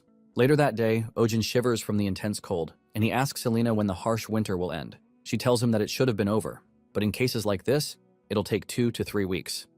Later that evening, he takes some firewood to the barn to light them up to prevent his mandrakes from freezing. But when he gets there, he hears noise coming from the place, and to his surprise, he sees lots of animals hiding in the barn. Meanwhile, the elves travel to the western forest of the Belmore region, and they notice that the trail they are after ends there. They wonder if the creature ran out of energy or maybe found its target, so they decide to continue searching to be safe. That night, Ojin screams after seeing different animals in his barn, and he even wonders if he's on Noah's Ark. He sees bats and snakes and tries to stop them from ruining his barn. Even the herbivores eat his mandrakes, and as he struggles to stop them, Selena shows up cold and calculating as usual and tells him it's a common phenomenon in their world. Whenever the weather is harsh, animals would barge into barns to take shelter and even attack livestock or warehouses. In severe conditions, she informs Ojin that an entire year's worth of crops gets wiped out. He refuses to let that be and exclaims that he needs to chase them out, but since the weather is too cold for that, Ojin is too soft-hearted to let them suffer.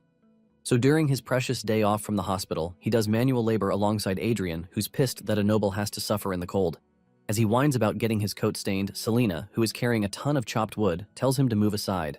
When he sees a puddle right in front of her, he throws his precious coat on it to have her walk over it, and she does it stoically, so he grins while seeing that he was useful to her. Ojin simply observes from the sidelines and notes that Adrian is truly finished. Pio and the other staff also gave up their vacation, and they joined in working day and night in making wild animal cold shelter. They built the shelter so well to prevent wind from breaking in, and also a magical heat regulator to ensure the animals are warm. Lastly, the workers added food so the animals won't stay hungry, and as they marvel at their completed work, lots of animals storm into the 2 tents, and within 10 minutes, they empty the food. Ojin then restocks their food generously, but in the next 30 minutes, they run out of food again. That's when he notices the animal queuing up to eat, and he realizes that he'll go broke if they continue this way. Adrian makes fun of him by saying they'll empty the gold from the safe with the way things are progressing, but then Ojin agrees and says he'll start with Adrian's salary. Suddenly, Pio calls his attention and he notices a huge cart filled with supplies, and from the note on it they learn that it's Marianne's method of contribution. Ojin is delighted, but then Pio informs him that Baron Belmore has also sent more supplies. But before they realize it, a lot of wood and food supplies start pouring in from different people to the point that Ojin admits that it's enough. Thanks to the supplies, they built 2 more shelter tents, and the place ended up looking like a temporary rescue center. Max and his fellow dogs decide to guard the place, hence securing the premises. Owen orders them to sit by the stove, and as he happily watches their contribution, he notes that he used to volunteer at an animal shelter during his college days, and it was hard work. But they eventually ran out of finances to continue the operation. Back then, there was nothing he could do but watch. And that was when he decided that when he became a vet someday, he would open a shelter for animals with nowhere to go. He explains to Selena that he never fulfilled the dream because he was on the verge of closing the hospital he was running. He wondered if it was greed, or if running a hospital was beyond his abilities. And it was while he was worrying that he suddenly got summoned into this world, and it's over here he went through all sorts of things, and it's thanks to that he can fulfill his dream. As he attends to the animals, he notes that he'll have to go back to his world someday, but still, he's glad he came to this world. With that, he tells all the animals to sleep well. The following day is also very cold, and as Ojin checks the shelter, he sees Max hiding in the big barrack, so he goes to check it out, and he runs into Selena, who joins him and discovers a baby deer in the tent.